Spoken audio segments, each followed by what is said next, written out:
A very good morning to all of you. It is our absolute pleasure to welcome you back to IGNOU Real Center Vadagara.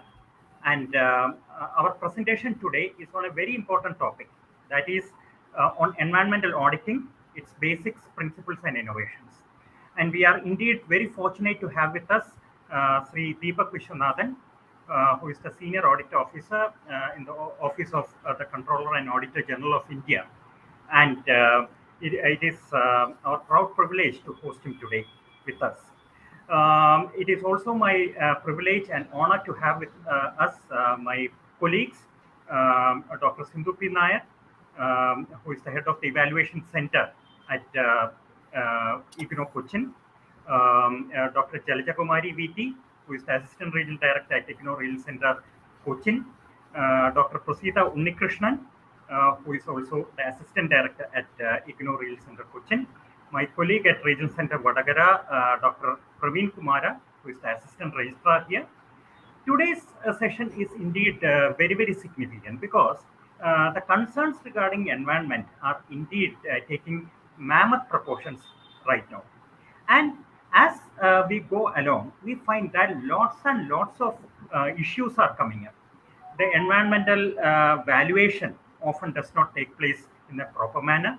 There are lots of issues related to, in fact, the future value of environmental goods.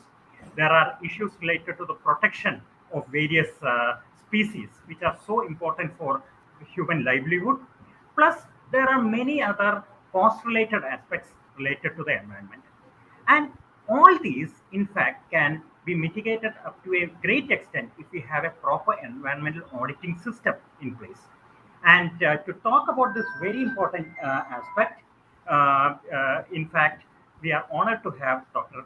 Sri Deepak Vishwanathan, and more about his exposure and various activities will be detailed by my colleague, Dr.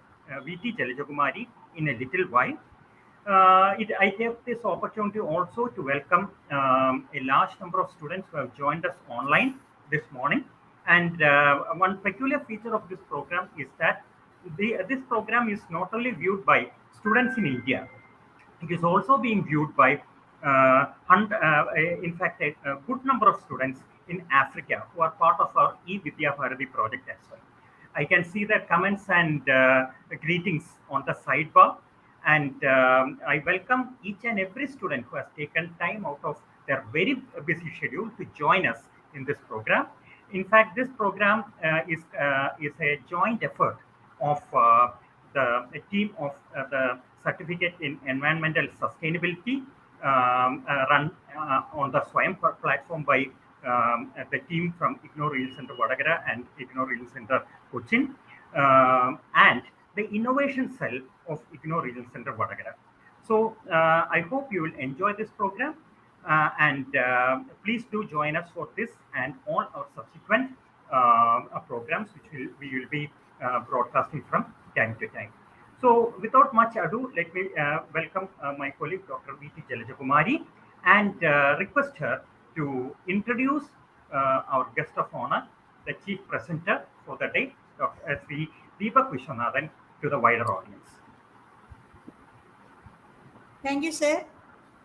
Indeed, it is our privilege to invite and introduce Sri Deepak Vishwanathan, sir, the Senior Audit Officer with Indian Audit and Accounts Department. He is a postgraduate in Fisheries and a Certified Information Systems Auditor. He has over 20 years of experience in public sector auditing. During his tenure as the faculty at the training division of the department, Deepak sir was handling sessions in information systems audit, data analytics, environmental audit, and performance audit. He has also served in the international relations wing of the department, during which he has gained close acquaintance with the environmental audit concerns of the global public sector. Sir, he is also acquaintance with the environmental audit concerns of the global public sector audit community And also he was the part of the audit of the United Nations organizations. Today, really, we are very much privileged with you, sir, to have you in our session of environmental sustainability program.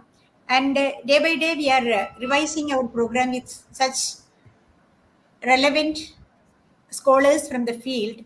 And the concern for environmental audit is also an emerging field in this current scenario. And sir has found an apt person for this.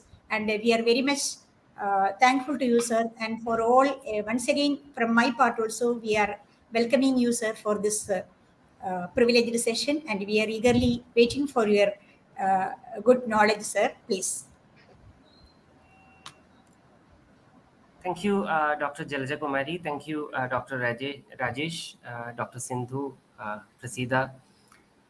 Let me begin by saying that the honor, the privilege, the gratitude is all mine, because this is probably the first time that I have been invited to address an August gathering like yours, and to be called upon to present on such an important topic, and to be considered such an important speaker in a great course is quite an honor to me. So the gratitude is mine, the honor and the privileges are mine. Dr. Rajesh, at the very outset, had before he began his introduction to the topic, he had said that we are going online now, and I have always heard that that particular statement, "we are going online," is heard by even experienced speakers with a great deal of trepidation in their mind. And this is the first time suddenly I have been told that we are going online, and I could feel that surge of trepidation welling up in me. Oh God, I am going online. What is going to happen now? So there is a certain tremor in my voice. This voice is all because a person has suddenly, for the first time in his life, gone online. Since I have come online, let me stay here. I would like to now share the presentation. This hour and a half, we will be talking about environmental auditing. And while I was trying to put together material for this conversation, I suddenly realized how vast a topic this is and how little can be conveyed in the space of an hour and a half. It posed a great deal of challenge for me to decide on what topics to cover, what topics not to cover. I have tried to put together a few topics that are representative of the fundamental audit concerns that engage the minds of environmental auditors today. And I can only hope that what I present here and what we talk about today will be a stepping stone for you to inquire more into the aspects of environmental auditing, and probably in course of time take up environmental auditing as a career choice. The world needs environmental auditors is something that we need not underline too much. So let me come up with my presentation. I'm trying to share my screen. Share screen. Right. I'll be sharing my window.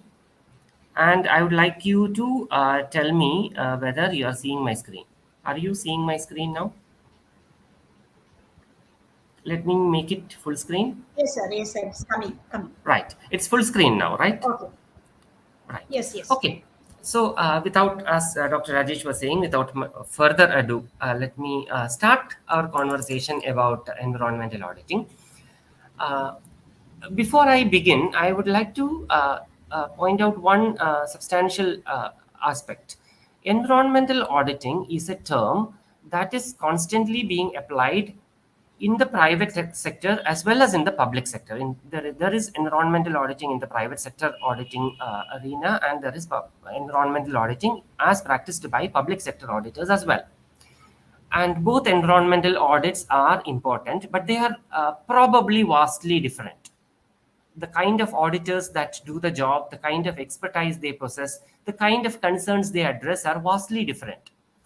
And my experience is as a public sector auditor. So probably the concerns of public sector environmental auditing shall dominate the rest of this conversation. If that needs any apologies, I tender my apologies right at the beginning of this talk.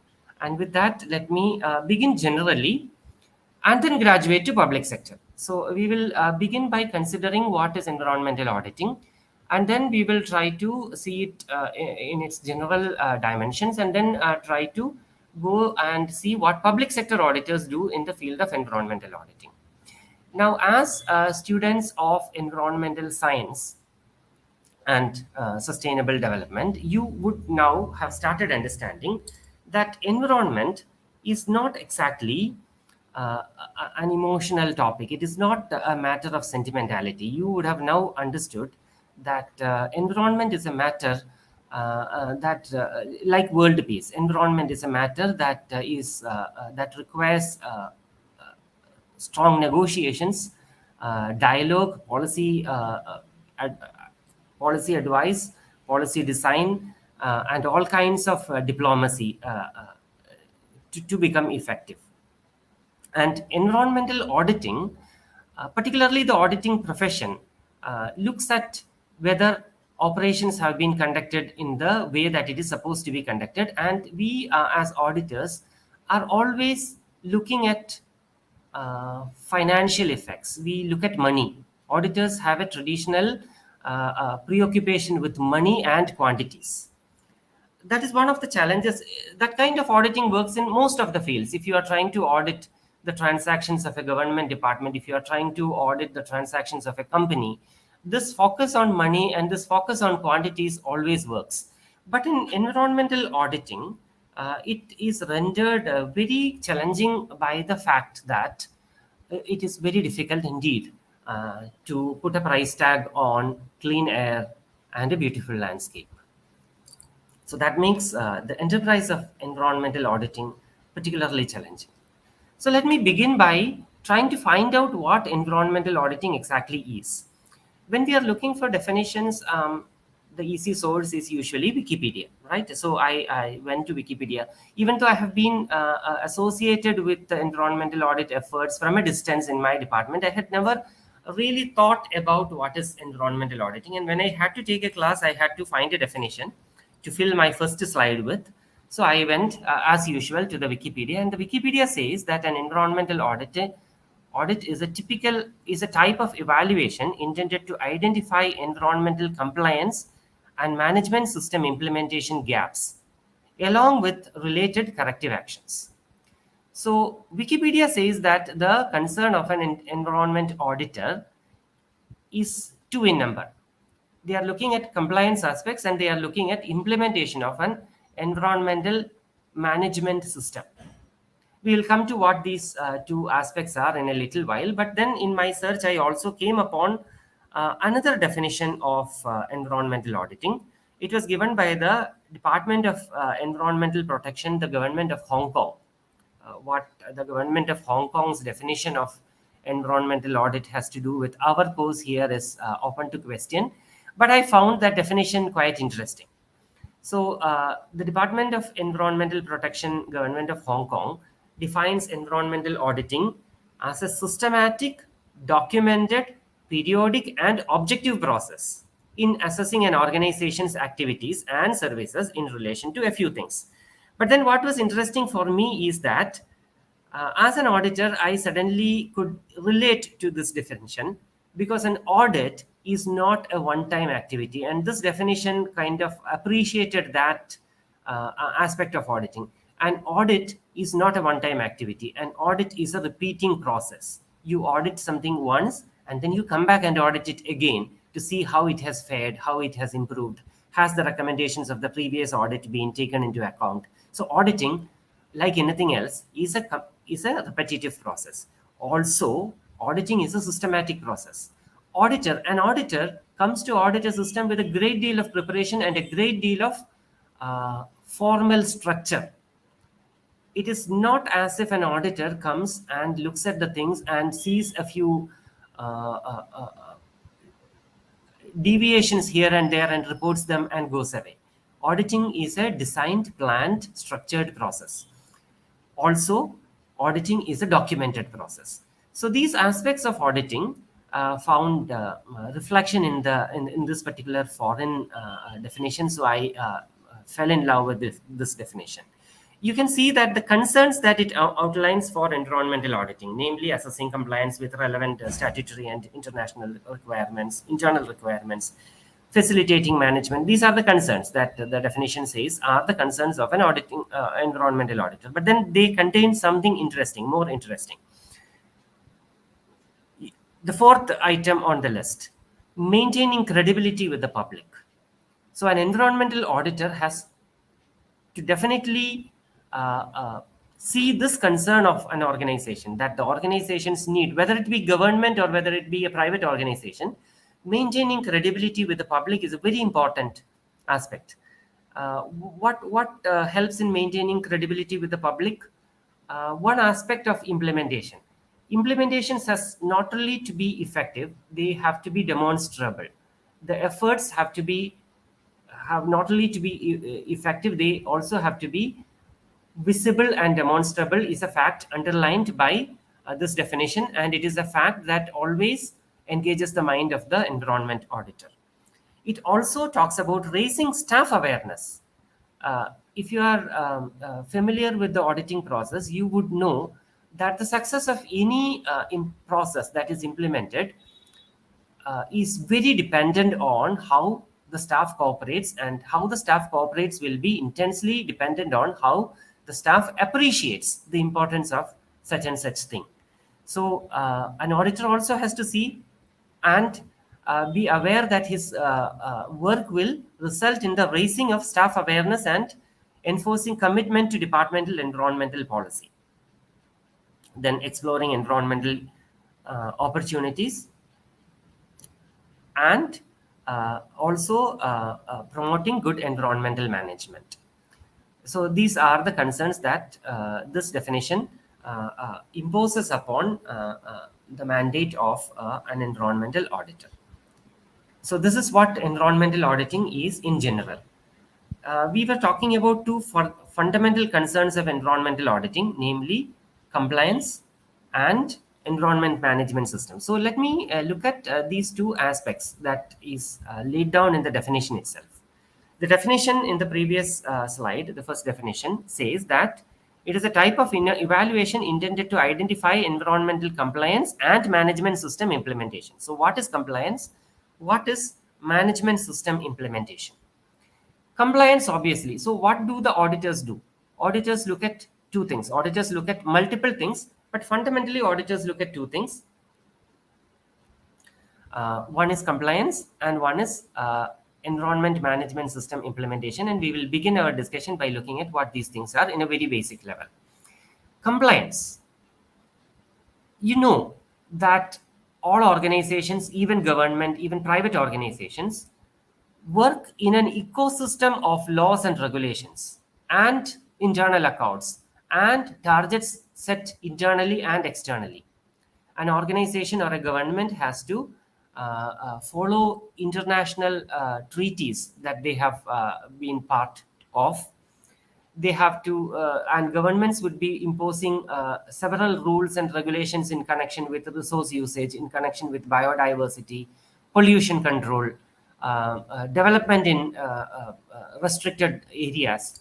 And when you set up a business, or when you start an activity, or even when a government starts an activity or designs a project, that project and that activity and that organization works in an ecosystem of multiple laws and regulations, and non-compliance with any of these laws and regulations entail a certain cost, entail consequences and cause in terms of penalties, and but as you appreciate, not only in terms of penalties, in terms of external costs to other stakeholders as well. So fundamentally, an auditor will begin his work by making a list of all the applicable extant laws and regulations, and see whether the activity is in compliance, runs in compliance with these extant laws and regulations. So that is a central fundamental part of environmental auditing. And during the course of this conversation, I'll be coming back again and again to this aspect of compliance. Ad nauseam is the term that is usually used in a way that would probably induce nausea in you. But then I have to do that because compliance auditing is quite a major part of any environmental audit. Now, when an organization is established, when a program is run, when you start a company, you are aware that you have to follow quite a number of environmental laws and regulations. You work in an ecosystem of laws and regulations. Now you can decide that you will comply with all of them. Let us look it from the point of an entrepreneur or the government or the executive, not as an auditor. As an executive or as an entrepreneur, you are committed to protecting the environment and you are committed to following all the rules and regulations. Now, is that enough? And how can that be put into effect more effectively? Deciding that you will follow rules and regulations, deciding that you will put a check on your resource use and follow efficient means of production is quite good. So if an organization works perfectly in tune with the environment, an auditor looking at that organization may not find any fault to report. But then, accepting that the organization is quite successful in complying with rules and regulations and in managing its resources and is not creating any harm to the environment is not enough. Looking at success is not enough. Providing an assurance on the repeatability of success is much more important. Now, if you are an organization, you can be successful by being very strict and very strict in terms of resource usage and implementing measures that are designed to create environmentally less harmful, more green modes of production. But for an auditor or for any other stakeholder, for this to place an assurance on it, to place a reliability on it, it is more important to know that these successes are continued because it is part of a system. Establishing a process as part of a system, creating a system with its internal policies, authorities, cross checks, cross working controls is a very important aspect of assuring success of an enterprise or a project. And many companies now seek to demonstrate their willingness to follow a green path by implementing what is known as an environment management system. Now, an environment management system is a system which integrates policy, procedures, and processes for training of personnel, monitoring, summarizing, and reporting of special environmental performance information to internal and external stakeholders of the firm. And the primary concerns of such a system will be compliance, of course, then waste reduction in production, then efficiency, bringing about efficiency in resource usage, and also to reduce pollution. Let us say that you have started an organization and you have also implemented an environment management system. Now, you do not know how to implement an environment management system. You are hearing about environment management system for the first time, but you are committed to implementing an environment management system. How will you find out how to implement an environment management system? And what are the standards that you have to look up to? If you have to implement the best environment management system in the world, where will you find guidance for that? You will find international guidance. And one example is the ISO 14000 series. The ISO 14000 is in fact a family of international standards in the ISO family, International Standards Organization family, which has brought out standards for many other things. But ISO 14000 and its subsidiaries attend to environmental concerns. We will discuss three of them, or we will briefly talk about three of them. ISO 14000 is a umbrella standard. One thing to remember about ISO 14000 is that it is voluntary. There is nobody imposing ISO 14000 on an organization. If an organization voluntarily wants to be environmentally compliant, then ISO 14000 is where he should first look at. So it is based on a voluntary approach to environmental regulation, and it gives practical tools for companies and organizations to manage their operations in an environmentally compliant way, in an environmentally responsible way. Now, if you want to implement an environment management system, then you have to come down and look at ISO 14001, which belongs to this family of standards.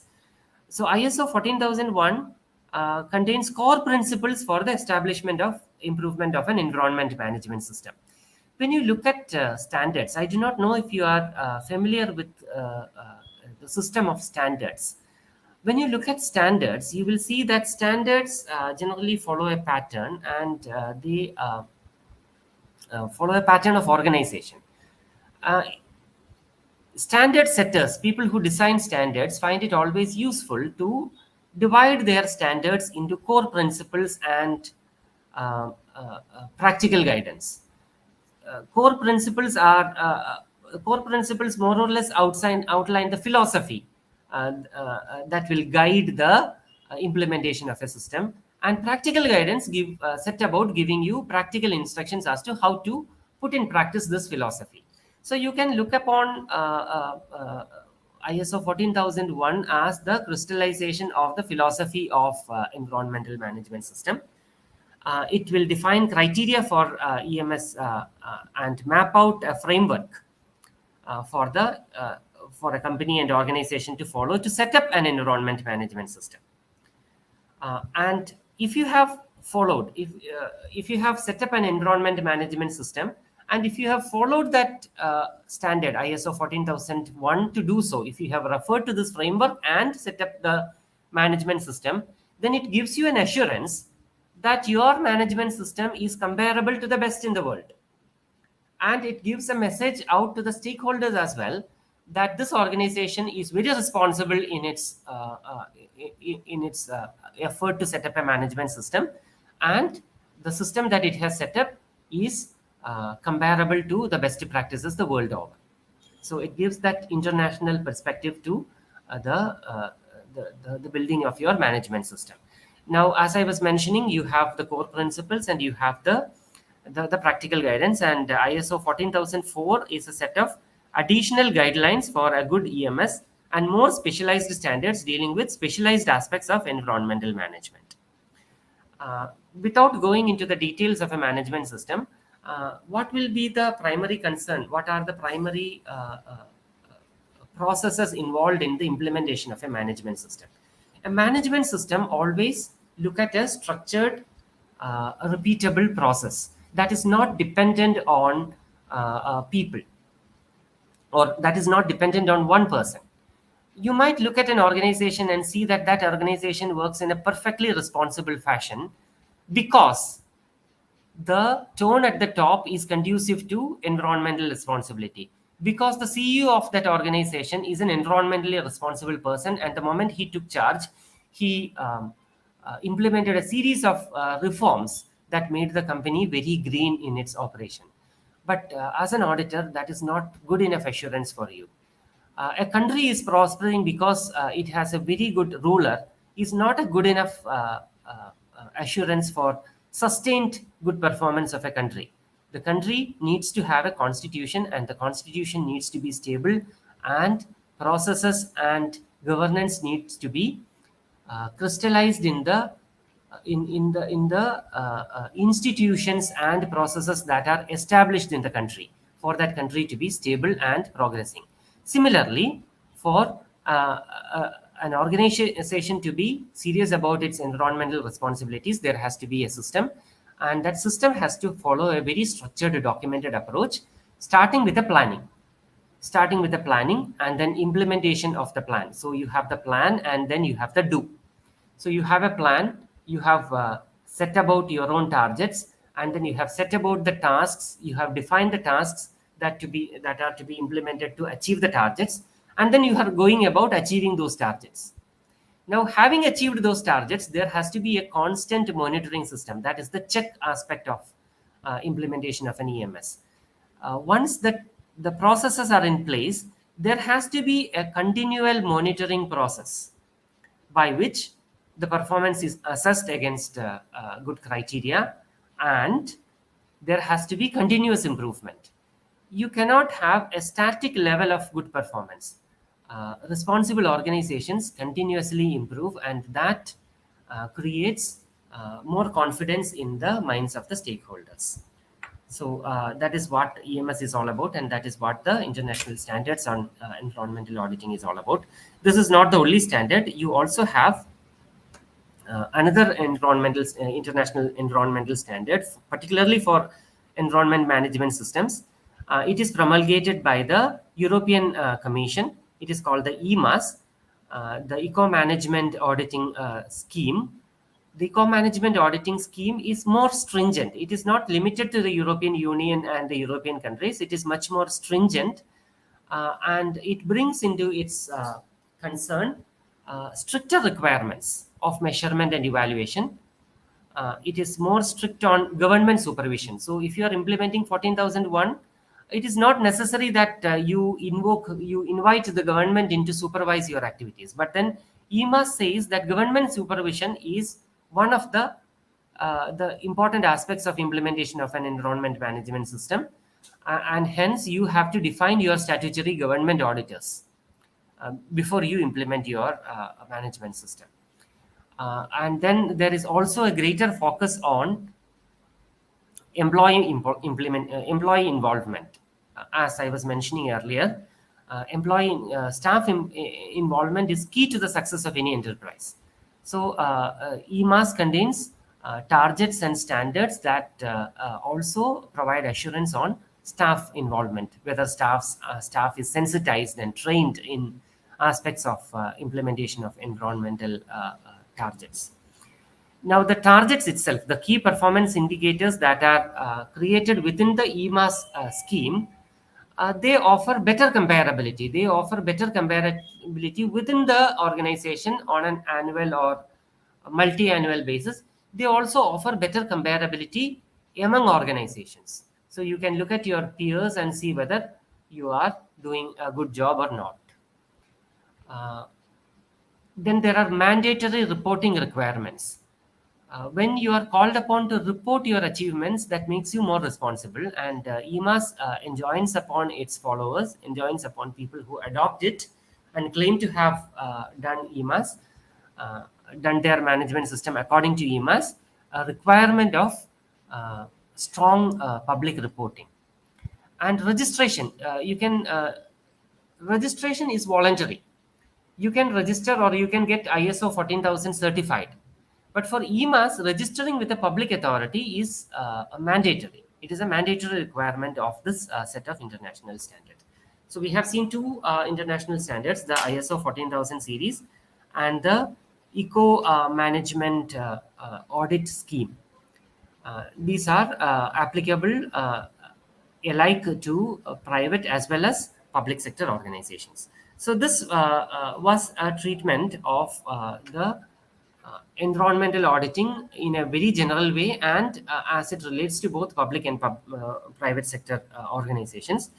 But as I was mentioning earlier, having been employed in the public sector auditing profession, I will now try to outline the processes in the public sector environmental auditing, how the concerns are different or alike, what are the processes we follow. Before that, I would just deal with what is public sector auditing in a very general way. Public sector auditing is the auditing of governments, and why auditing of governments and government actions is necessary from an environmental perspective. You understand that governments are in charge, governments are the custodian of the natural wealth of nations, the natural wealth of populations, and governments are responsible for designing schemes for the utilization of these natural resources for the welfare of the citizens. And governments are responsible for an efficient and environmentally responsible use of these resources. So it is necessary that the government actions in terms of use of its wealth for welfare schemes is audited from an environmental perspective. Who audits the government? You may be aware that public sector auditing is generally done by what are known as supreme audit institutions.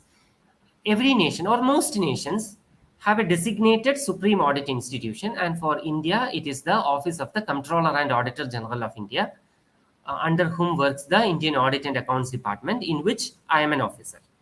So I work in the Indian Audit and Accounts Department, which is part of the Supreme Audit Institution of India. Similarly, there are Supreme Audit institutions for most of the countries. Most of the countries who are members of the United Nations have their own Supreme Audit institutions. Supreme Audit, to be a Supreme Audit institution, it is necessary that the institution is independent of the executive and is an external auditor. So there might be internal auditors. Internal auditors are not Supreme Audit institutions. A Supreme Audit institution needs to be an external auditor, and with external auditing mandate comes independence. And independence have to be also separately enshrined in the constitutions, rules and regulations of the country. And as you might be aware, the Supreme Audit Institution of India, the Office of the CAG of India, is guaranteed independence in an operational and economic aspects of its functioning by the Constitution itself, the Constitution of India itself. And having worked in the international relations wing of this office, I am aware that most of the countries, or in fact all the countries, have some form of independence built into the system of their Supreme Audit institutions. So there are Supreme Audit institutions for each nation, and the Supreme Audit institutions do the public sector auditing. But are they all coming together and joining their heads and deciding on how to do their audit? Are they guided by common standards? Are they guided by common principles of auditing? Do they have a forum for dialogue with each other? Do they have a forum to compare notes? Do they have a common standard to look up to? The answer is yes. The Supreme Audit institutions of the world have come together to form an international organization of Supreme Audit institutions. This is an autonomous, independent, non-political organization, and it operates as an umbrella organization for the external audit government community, external government audit community. And it has a special consultative status with the Economic and Social Council of the United Nations. What does the INDOSI, what does the International Organization of Supreme Audit Institutions do? Primarily, the INDOSI has three goals. One is standard setting, setting standards for all the Supreme Audit institutions of the world to follow. They also do capacity building. Capacity building is enabling all the Supreme Audit institutions to come together and have develop capacities to do their mandate, to satisfy their mandate. It is all about Supreme Audit institutions helping each other, stronger size with the strong manpower, helping weaker size in training, in cooperative audits, etc.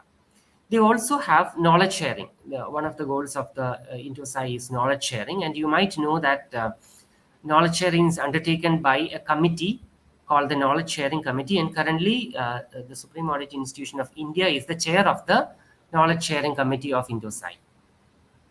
Through Knowledge Sharing Committee, so much of audit support material is developed, and these are shared among all the Supreme Audit institutions. So essentially, the idea that I want to bring out through this slide is that public sector auditing, or auditing of government processes, is done by Supreme Audit institutions, and Supreme Audit institutions worked in a structured environment and are guided by standards of an international quality. And the capacity and knowledge of one Supreme Audit institution is of interest to other Supreme Audit institutions also, and we all collaborate with each other and work as a team. Though we conduct audit in our own individual nations, we always compare notes regarding methodologies, not regarding our audit processes. We compare notes regarding methodologies and help each other. So as a global community, we are quite strong in the implementation of our mandate, and we are always aware of what we lack, and we are on the path of improvement. So what is INDOSI doing in the area of environmental auditing? The INDOSI has a strategic plan. The policy of the policy and mission and vision of the entire global public sector audit community is laid down by the INDOSAI in what is known as the INDOSAI strategic plan. There has been a recent INDOSAI strategic plan that has been implemented from 2003 to a 6-year period of 2003 to 2008. And this strategic plan for the next 6 years, it has adopted contribution to the achievement of the 2030 agenda of sustainable development as one of its organizational priorities. So the INDOSAI has adopted as a priority the helping of the contributing to the government's efforts at attaining the 2030 agenda of sustainable development goals. And since INDOSAI has adopted this as an organizational priority, it is indirectly enjoining upon all Supreme Audit institutions to adopt this as one of their priorities. So you know that all the Supreme Audit institutions of the world have at the back of their minds this commitment that they have to support their individual governments to attain the 2030 agenda. What is INDOSAI doing about it? The INDOSAI has created working groups, many working groups dealing with different aspects of public sector auditing, but 2 of them are particularly concerned with the auditing of environment, the INDOSAI working group on environmental audit and the INDOSAI working group on sustainable development goals and key development indicators.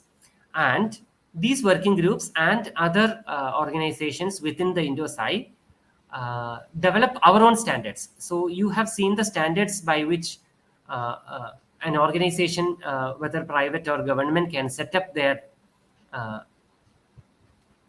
environment management system, the ISO 14000 series and the EMAS scheme. To audit environment, how to go about an audit of environment systems, INDOSAI has developed its own standards and other audit guidance material. I have listed a few standards. You can see that the guides, the standards are have a terminology, a kind of common terminology. They are called GIDs. GUID is guidance, basically a guidance document. So GID 5200 series, GID 5200, 201, 5202, 5204, all deal with environment auditing. So 5200 lays down the general principles of environmental auditing, and then further guidance on cooperative audits, auditing international accords, auditing, doing finance and performance auditing.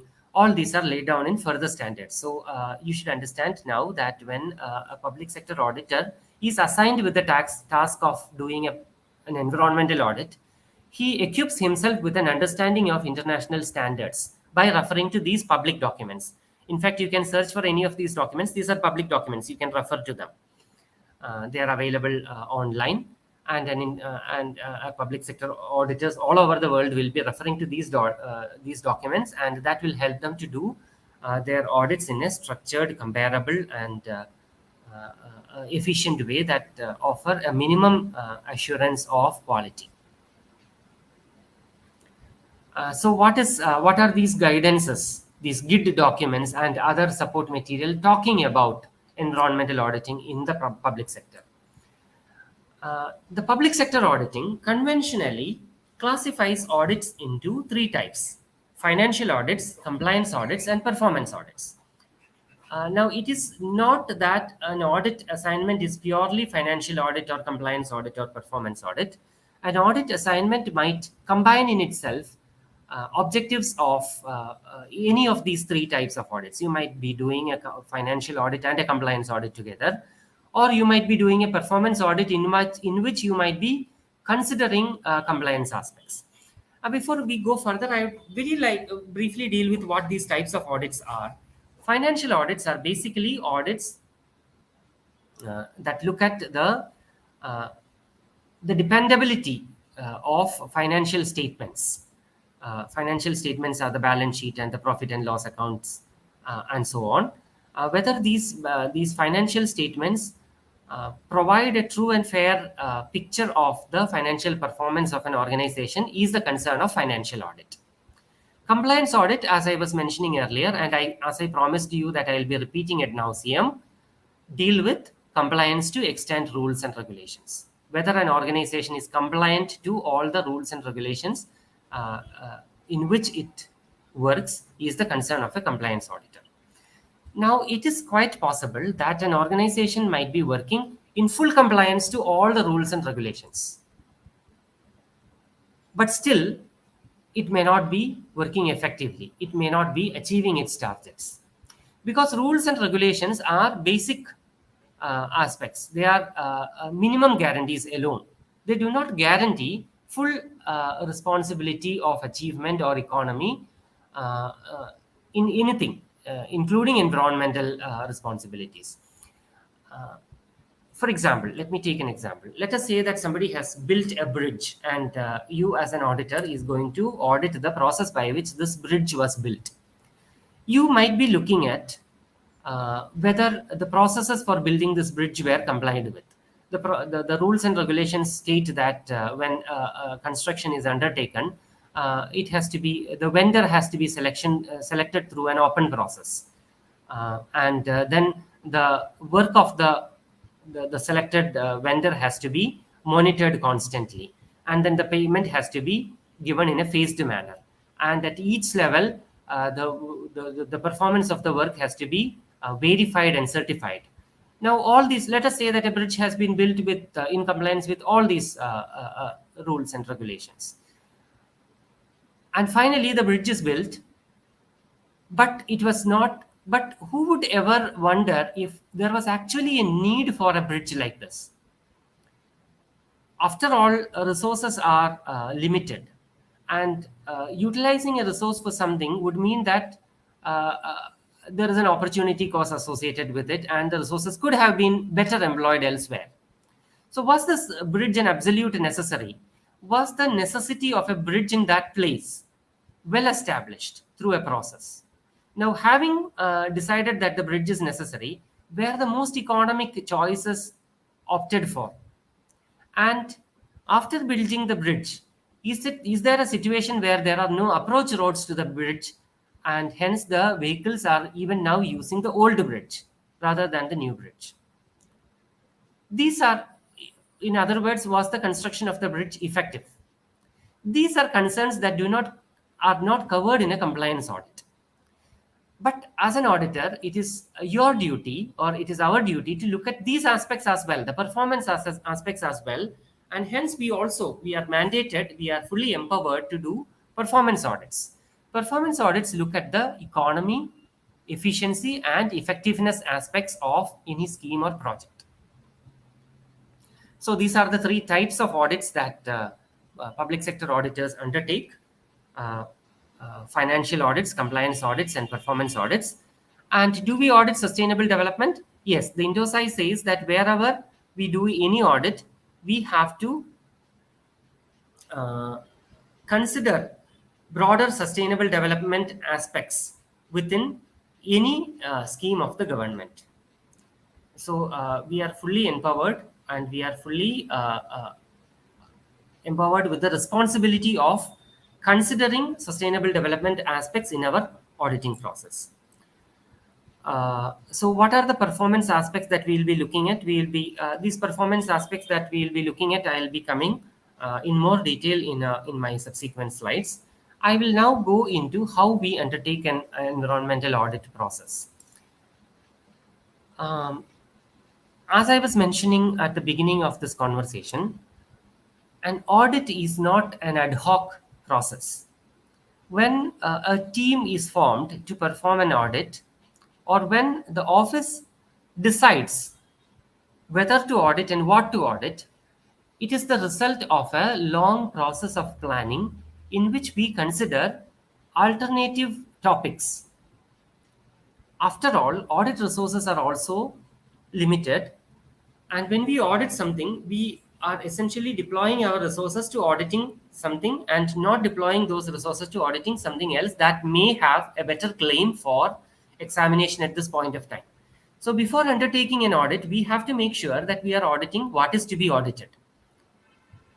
And how do we ensure that our audit resources are employed to the best possible effect? So we undertake a planning process, and in the planning process, we always consider when we are doing a planning of regular audits like construction of a bridge or uh, auditing the effectiveness of a direct benefit direct to beneficiary benefit scheme, or a health scheme in which a vaccination procedure is undertaken, and or a rural development scheme, it is always possible to look at the direct benefits and the direct costs.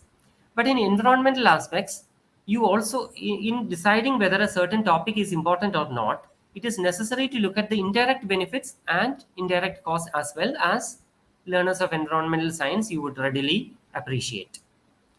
And how do we select a topic? Our choice of topic is usually guided by the topicality of the issue. So we would like to select topics that have the highest level of environmental, social, and economic or political impact. There are multiple topics that we can take, but what has the maximum impact? As Supreme Audit institutions, it is our primary duty to add value to the lives of citizens. So, will our audit be impactful? Will our audit create a difference to the lives of the people? Is one of our primary concerns. And hence, we will be selecting topics with the maximum environmental, social, economic, or political impact and visibility.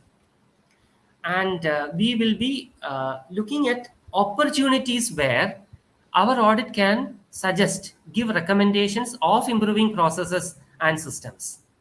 Where something is working quite well, we might decide not to audit because the system is working quite well and our contributions may not be that necessary to that. So that will guide our choice of the topic. And one of the other philosophies that guide our topic choice of topic is timeliness. When when an o- when a certain topic is in the public mind very actively, there are times when the public is very seriously engaged with mining, for example, and there are other times when the public is very seriously engaged with the backlash of nuclear energy, or the backlash of environmental degradation or forest degradation. Then we try to move with the public, assess the public sentiment, and take up topics that will inform the public on what it is very concerned about at that point of time. So, timeliness. Let us also say that the government is considering the implementation of a certain policy. When the government is considering the implementation of a certain policy, the government would like to know, uh, would like to gather all inputs before that policy can be successfully defined and designed. An audit in that topic would help the government to gather this information. So, timeliness would also mean that audit undertakes topics which, uh, uh, on which the government might be considering policy framing. And one of the aspects in this planning will be risk assessment. Risk assessment. Why is risk assessed? Risk is assessed because, as I was mentioning again, audit resources are limited, and it will be more beneficial to the public and our stakeholders if we focus our audit effort on the riskiest of transactions, where there is greater risk. It is better to audit those areas so that the measures to mitigate those risks can be undertaken. And in undertaking a risk analysis, particularly for environmental auditing, we are very intensely seized of uh, the idea that environmental consequences are long term in materializing. So we also have to look at long-term effects of the topics that we are planning to take up. Just because a certain environmental activity is not having any risk right now is not reason for ignoring that topic now. And how do we perform a risk analysis? To perform a risk analysis, obviously we have to do a data analysis. We have to collect data and analyze data, and this is where we are limited, because availability of data is a big constraint for um, audit, and provision of data is a major problem with uh, government organizations particularly, though that problem is not irrelevant in private sector. In public sector, lack of data is a major problem, and lack of data interferes with our choice of which topic to audit, and within a topic what exact transactions to audit. But fundamentally, the intention of risk analysis is to maximize value. We will be doing audit and we will be coming up with recommendations, but what recommendations will be contributing to the maximization of value will be the public sector auditor's primary concern. Now, having looked at all the topics and having selected the topic can be of different types. As I was mentioning earlier, we might be performing financial audits and compliance audits and performance audits. Any of these audits are a combination of multiple audit types.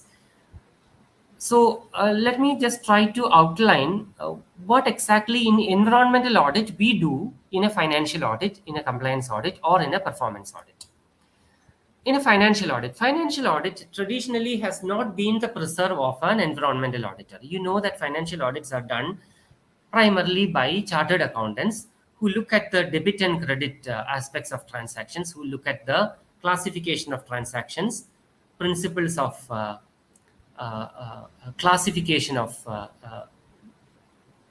how different transactions are displayed, how they are classified and how they are displayed, and whether the balance sheet is balanced, and whether appropriate contingencies or provisions are made. Why is it the concern of an environment auditor? It is the concern of an environment auditor because even environmental resources are associated with a value is increasingly being appreciated by the world community. Financial audits, as I was mentioning, seek to provide assurance that financial statements present a true and fair picture of the entity's financial position. Now, it is possible, you are aware that any operation will have externalities. The operation of, for example, a nuclear plant might involve the heating of, let us say it is a nuclear power plant, and it will involve coolant water, which is heated up to a great degree, and this coolant water will have to be disposed of by channeling it to the nearby sea or water body. Now, huge amounts of hot water being pushed into the sea might cause great damage to the fishery population. It might affect the livelihood of the fisher folk who are dependent on the fishery population of that area. It might create, it might result in depletion of the coral reefs of that area. Depletion of coral reefs might in turn result in depletion of fishing stock, which are the fishes which are dependent on the coral reefs, and that in turn might affect the livelihoods of the fisher folk, and that in turn might affect the economy which is dependent on the activities of the fishermen and the fishing industry, also the fishing export industry. All these consequences may not be fully considered when a nuclear power plant is established.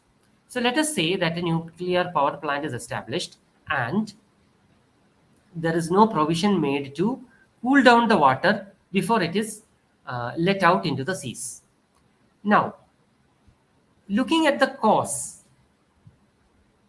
it is apparent to an environmental auditor that there are external costs to the economy, external costs to the people in terms of livelihood damage, in terms of ecosystem damage, etc. And these external costs have to be internalized by providing for facilities to cool down the coolant water, before it is let out into the sea. Provision for contingencies like the organization might in course of time be called upon to invest in government schemes for regeneration of coral reefs if it is found that the coral reefs are depleted to some extent. There are contingent liabilities that might accrue on the organization. Let us say that there is a nuclear disaster and there is some problem with, there are some health effects that has happened, that can happen in future. And there might be a contingency to provide for treatment of people affected by this disaster. These are contingent liabilities, and if you do not account for these contingent liabilities in the performance of the organization might give a picture of very profitable operation. But once these contingencies are provided for, you might get a better picture of how the profitability or cost benefit balance of this organization is. So it is necessary that a financial environmental audit has to have a financial perspective in which environmental assets are given their due.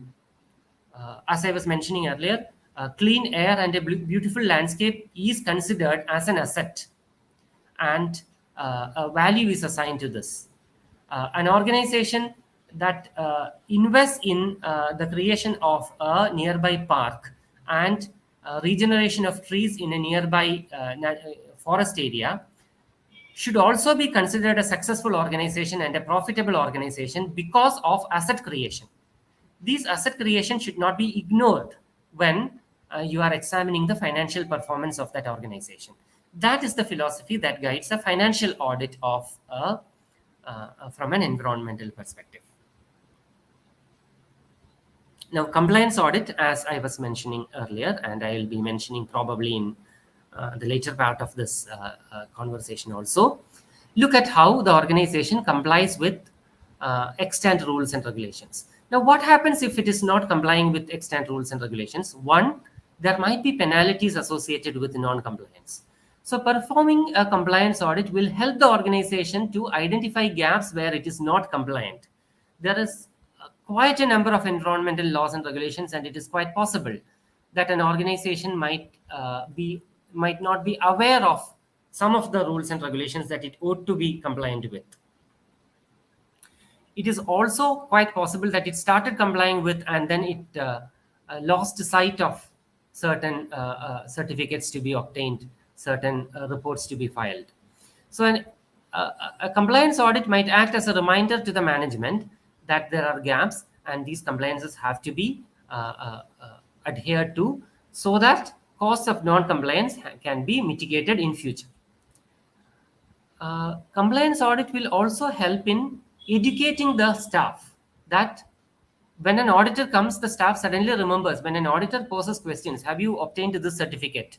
Rules and regulations say that you have to obtain such and such certificate from the Pollution Control Board. Have you obtained a certificate? And then the staff responsible for this will realize that, oh no, I have not obtained this certificate for the past 3 years and I have to get about doing it. So a compliance audit is a reminder and a kind of education for the staff about compliance requirements. And compliance audit will also serve to educate even the auditor about practical aspects of compliance. Maybe there are rules and regulations, there are policies that are not economically feasible to comply with. So when the compliance auditor looks at lack of compliance that are sustained over a period of time, there is no compliance for a long period of time, then it is an indication. Then you have to look into the reasons for the non-compliance, and then you might arrive at reasons related to, say, probably policy incoherence or lack of practicality. And then it might impel the government also to relook at its policies and reframe its rules and regulations. So a compliance audit is important from these perspectives. If you are doing a performance audit, an audit that is focused on the economy, efficiency, and effectiveness of environmental policies and programs, then you might also select different types of approach. For example, you might directly plan to look at the implementation, the performance of and implement a successful implementation of an environmental program of the government. Now, when you look at the implementation of the environmental program of a government, the first thing you have to see is what are the policies that guide the based on which this program has been designed. So the program has to, all programs are designed to satisfy a policy. So the first thing that an auditor would see when it is evaluating the implementation of a program, a governmental program, whether it is Project Tiger or whether it is the coastal zone regulation management or reduction of pollution or conservation of natural resources. When you look at a program, what is the policy that the program is intended to satisfy, and whether the program is so designed to the auditor will have to read the policy and see the design of the program to satisfy himself that the program is designed in such a way that the policy objectives are satisfied. And if there are gaps, if the program is not designed, if the program is designed in such a way that it leaves gaps in the achievement of the policy objectives, then the auditor has to point it out. That will be one of the first things that the auditor points out. This program is not designed adequately to satisfy the objectives of such and such policy. Now, many governments, many countries may have an overarching environmental plan or policy, as the government of India has, and it might have subsidiary programs and policies in various sectors. And if it has an overarching program or overarching plan or policy, then compliance with this overarching plan or policy that might lay down the philosophy for the government should also be considered.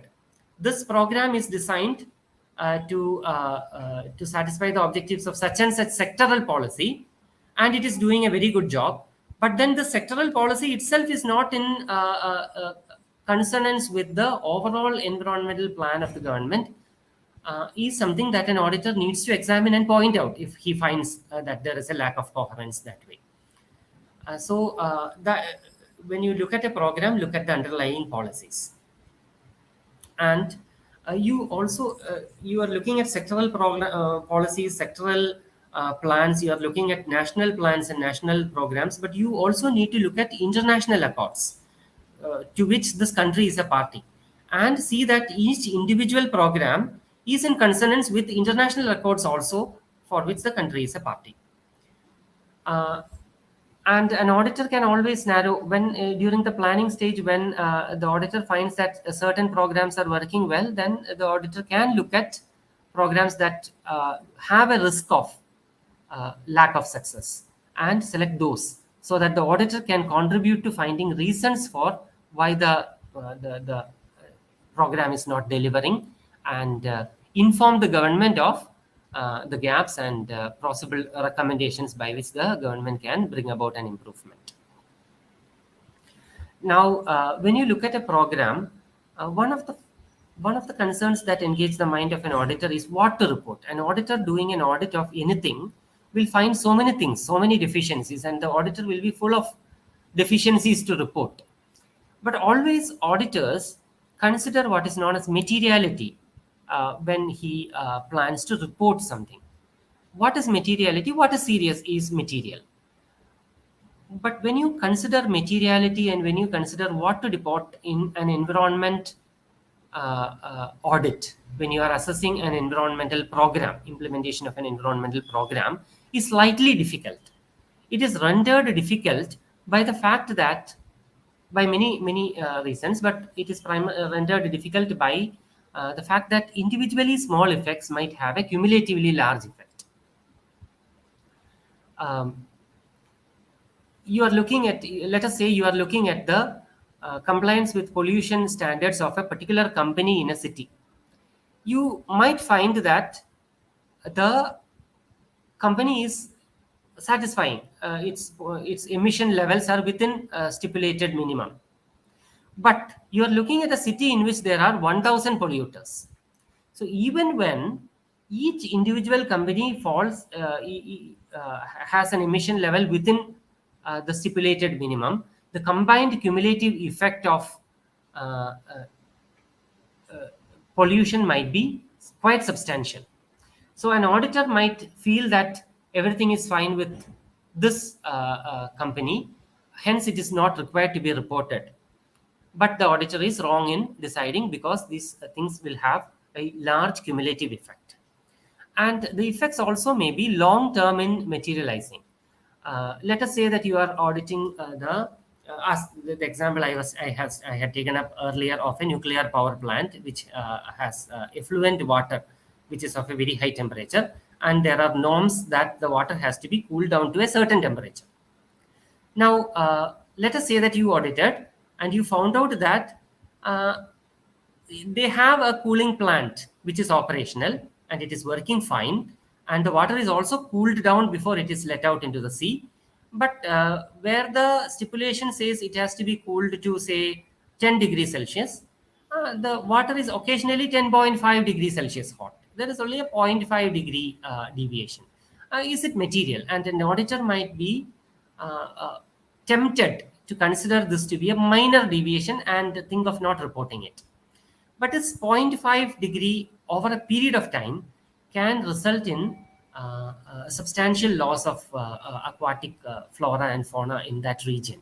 And it might have a long-term effect in hampering the livelihood issues of the people there. Similar is the case with, say, a government has decided to treat seawater, not treat seawater, desalinate seawater.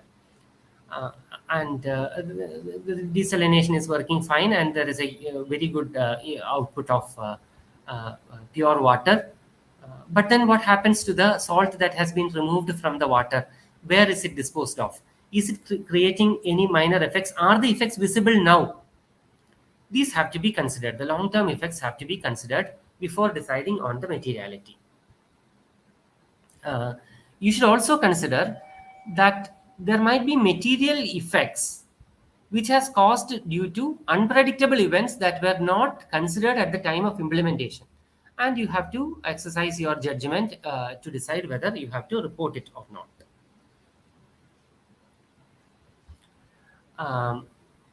So that was this entire conversation was about auditing the effectiveness of implementation of an environmental program like Project Tiger, like coastal zone regulation, etc.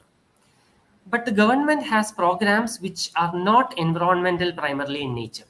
The government has all kinds of programs. The government has programs dealing with agriculture, programs that promote industry in a certain sector, programs that promote export of a certain sector, and there might be programs of building of dams, there might be programs of building of national highways, rail tracks. The government might be implementing all kinds of infrastructure and other programs. And many of these programs, it is possible for many of these programs to have environmental effects. And audit might choose to look at the environmental effects of programs which are not primarily environmental in nature. In looking at, so let us say you are an auditor and you are now tasked with auditing an infrastructure development program, like a project to construct a national highway between two major cities in a state or in the country. You are sure that there are environmental consequences.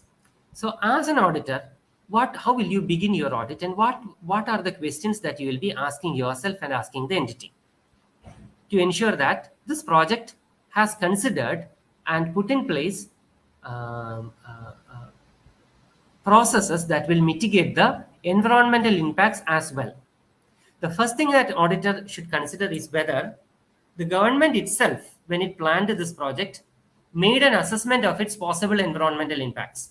After all, an auditor is not an expert in environmental science, need not be an expert in environmental science. An auditor need not know more than the management or the government about the subject matter. So the first thing an auditor should see is whether the government has made an assessment of the possible environmental impacts. If the government has not made such an assessment, then the auditor should be pointing that fact out as early as possible, that there are possible environmental consequences and you have not considered these in your assessment of the project. Now, let us say if the government has made an assessment, then the auditor has to look at the assessment and see whether it is a complete assessment. Have all the factors been considered? Have the government used reliable data to arrive at this assessment? Or has it arrived at this assessment of the possible consequences based on incomplete data or unreliable data? These are the aspects that an auditor can always look at. And let us say that the government has put in place made an adequate assessment of the environmental impacts. Then an auditor should see whether the government has, for each of the impacts identified, put in place a measure, a process to mitigate the effect, and whether the government has considered countermeasures for each of the assessed impacts, whether these countermeasures are implemented, and whether they are working fine. These will be the concerns of the auditor. In looking at accidental measures, the auditor should be aware that accident or incident procedures may be rarely used, but they still have to be kept operational, like disaster control processes, like for example, life jackets in a boat, or lifeboats in a ship have to be kept in good working condition. There may not be a shipwreck in 50 years, but a shipwreck may occur, and if the lifeboats have developed holes in their hull during the period of safe custody, then it is a major problem. So an auditor needs to understand that accidental or incident procedures may be rarely used, but they need to be still kept operational. If the government has not made an assessment of the possible environmental impacts, then the auditor can make an independent assessment. But since the auditor is not an expert in the field, the auditor can always seek the help of external experts in doing such an assessment. Some of the government departments or public sector entities may also have put in place an environment management system, about which we have been talking about earlier. So if they have put in place an environment management system, then the auditor can look at the effective implementation of the EMS. In looking at the effective implementation of the EMS, the first question is, has the organization put in place an environment management system? If the auditor feels that the environment management that is enjoined upon that organization is complex in nature, and the successes have to be repeatable, then nothing stops the auditor from making a recommendation that these things are better managed if you put in place an environment management system. So auditor can look at whether the organization has implemented such a system, and if not, the auditor can make a recommendation. Now, if it has been put in place, then the auditor can see whether the management system is in compliance with any of the international standards, like the ISO 14000 series or the EMA scheme. Have they followed a standard in implementing the system? And if they have followed a standard, have they obtained an external accreditation or certificate or a registration, even if it is not a requirement within the standard? You know that ISO 14001 does not require a certification, but then the auditor can see whether, if you have implemented based on a standard, have you obtained a certification. If you have obtained a certification, that guarantees better success, because you have to go for the certification again, because certificates come with a period. And when you have to go for a certification again and again over a period of 3 years or so, that is an assurance to your stakeholders that you will be evaluating your own performance and cleaning up your house at least every 3 years or every year.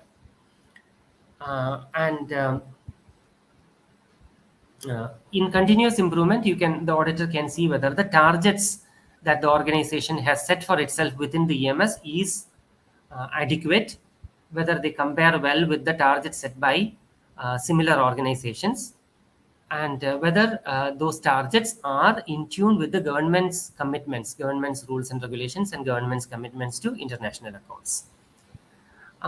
And most of these environment management systems might involve a reporting system. Good governance is always dependent on good disclosures. Frank, truthful, complete disclosures is a prerequisite for transparency, and transparency is a prerequisite for efficient working. So an auditor has also to look at the reporting systems implemented by the entity and see whether these reporting systems make the entity sufficiently accountable to legislature, the public, and other stakeholders. And then if there are targets and the entity has not achieved the targets, then the auditor has to, it is not merely the job of an auditor to point out lack of achievement. The auditor has also to see why the targets have not been achieved.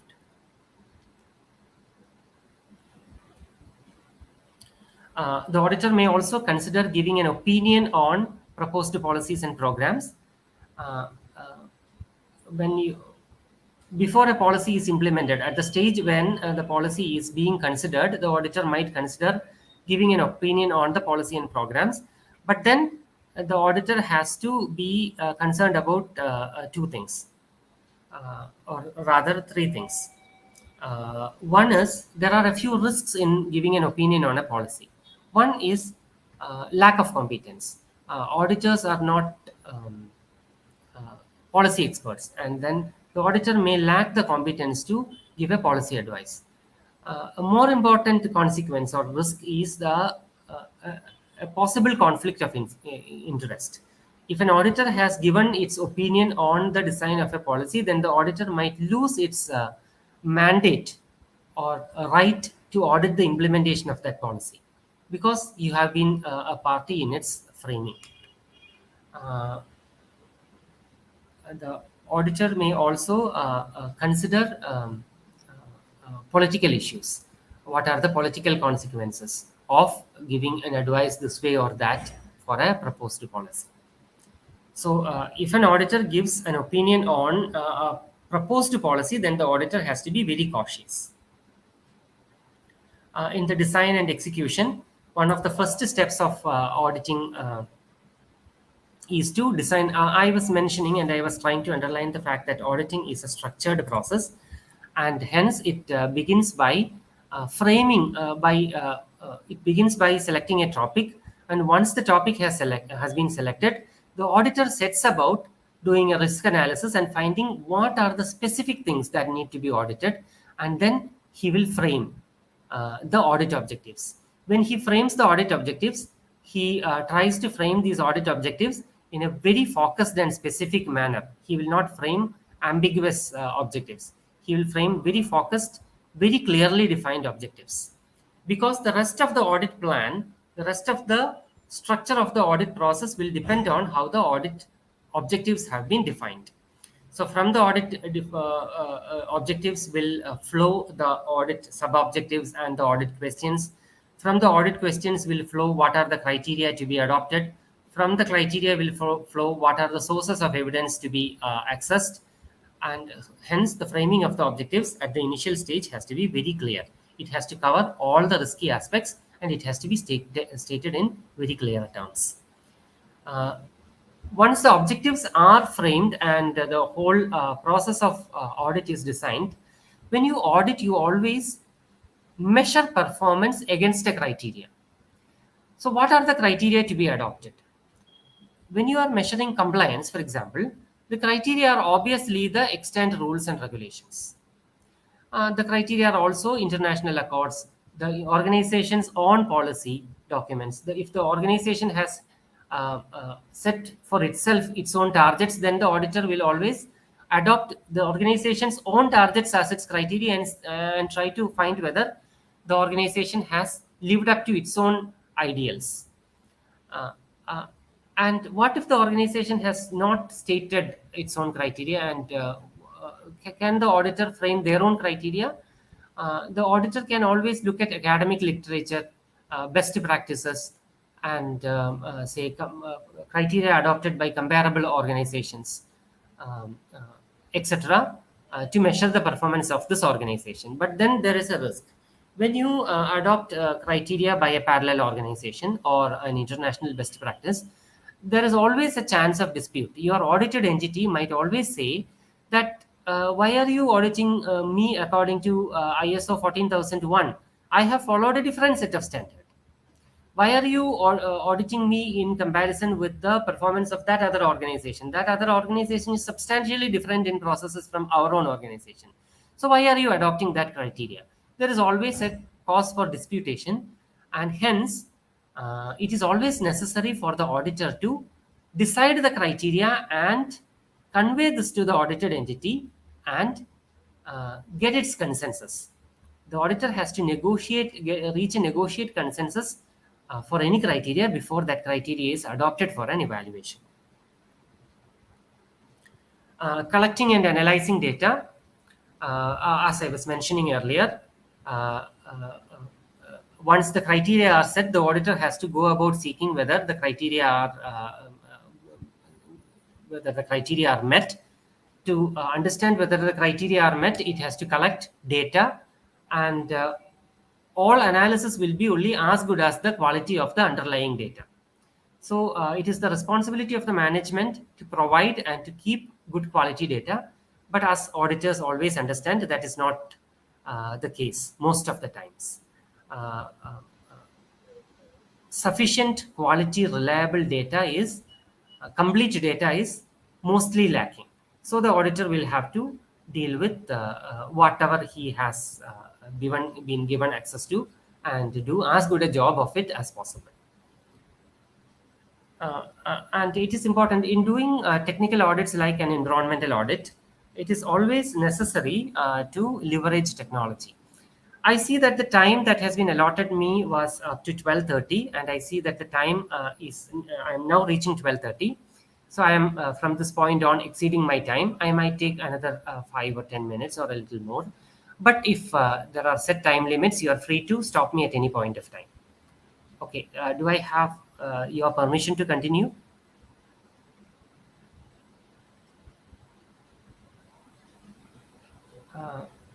I might continue, but I might seek your, you are free to stop me at any point of time.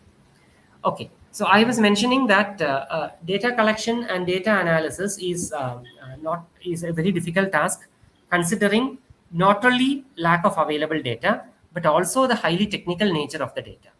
Environmental data might be available in the form of maps, in the form of databases, in the form of big data, in the form of video files and image files, and it is necessary always to leverage technology in the analysis of this data.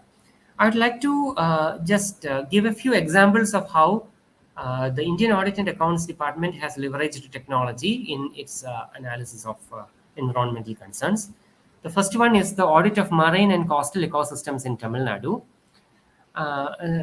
This audit, which was concluded about a year before, sought to look at CRZ violations, coastal regulation zone violations. You know that the coastal zones are, there are coastal zones designated as CRZ1, CRZ2, CRZ3, CRZ4, etc. And within these coastal regulation zones, there are a range of activities that are permitted and a range of activities that are not permitted. Now, an auditor is looking at the coastal line of Tamil Nadu and trying to find whether such and such construction is happened within a no development zone. How is the auditor to know whether this boat jetty or this resort has been built in a no development zone? The position of the boat jetty or the position of the development is available in a Google map. But whether that was part of a regulation zone is available in a zonation map of the department. Now, the department was unable to provide shape maps. Shape maps are maps that can be used within a GIS system to overlay on an existing map. But shape maps which contain the coordinates of zones was not available. What was available was PDF documents containing zonation details. So what you see on the right hand side is a PDF document of a zonation map of the coastal line of Tamil Nadu. Now you can look at the zonation map and see that there are zones marked in yellow and orange. And the zones marked in orange are actually intertidal zones where no development is allowed. Now, whether has any construction has happened in this intertidal zone, how are we to find out? The audit team found a novel way of superimposing a PDF document onto a Google map. So you can see the superimposed document. You can see that the zonation map is superimposed on the geographical map. You can see this outline, the square outline where the superimposition has happened. And now the auditors were able to see that many constructions, including boat jetties and resorts, were constructed actually in intertidal zones where these developments were not permitted. About 130 such violations were found out solely through this process of overlaying a PDF document onto a Google Earth map. This is another example where you can see that in the left hand side you can see there is a water body and there are mangrove plantations here.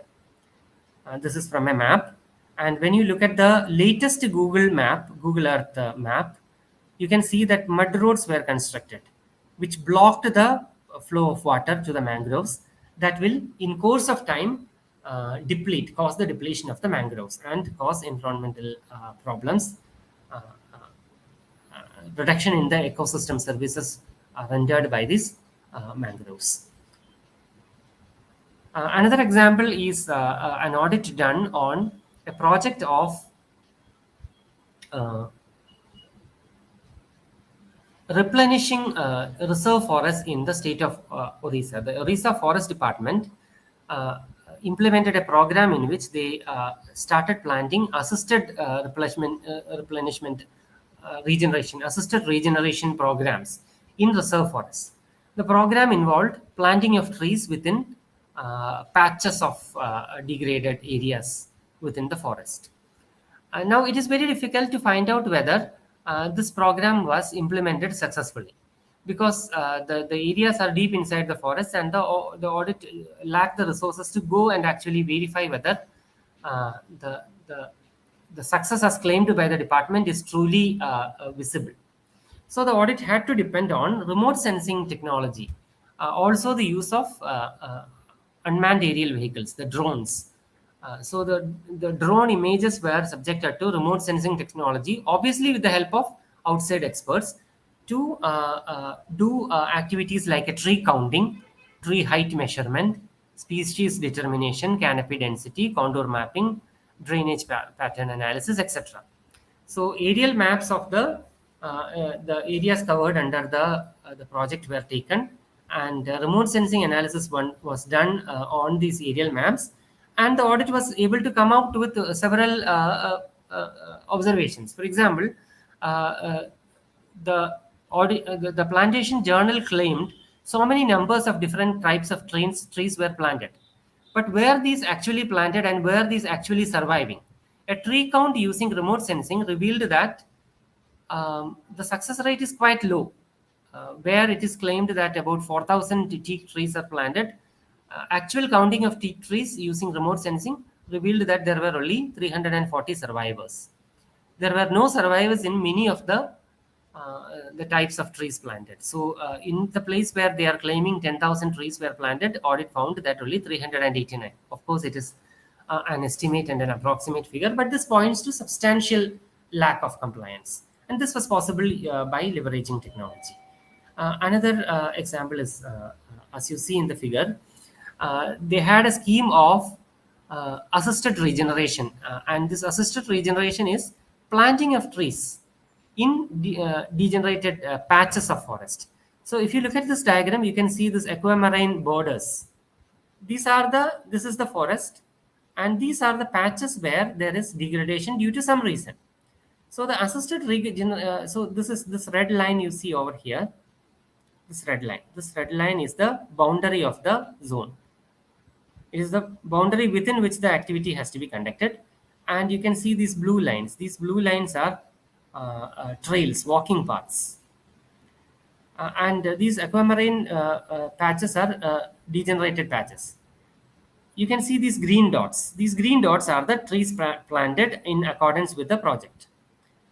Now you can see that these trees were not planted. Audit found that these trees were not planted in the degenerated patches. They were planted along the accessible pathways and forest paths. Wherever it was convenient to plant them, the forest department planted these trees and went away, rather than venturing into deep forest and finding the actual degraded patches. And that, as in the previous slide, where you see that substantial number of trees were not there, one of the reasons is that the trees were not actually planted in the regenerated patches.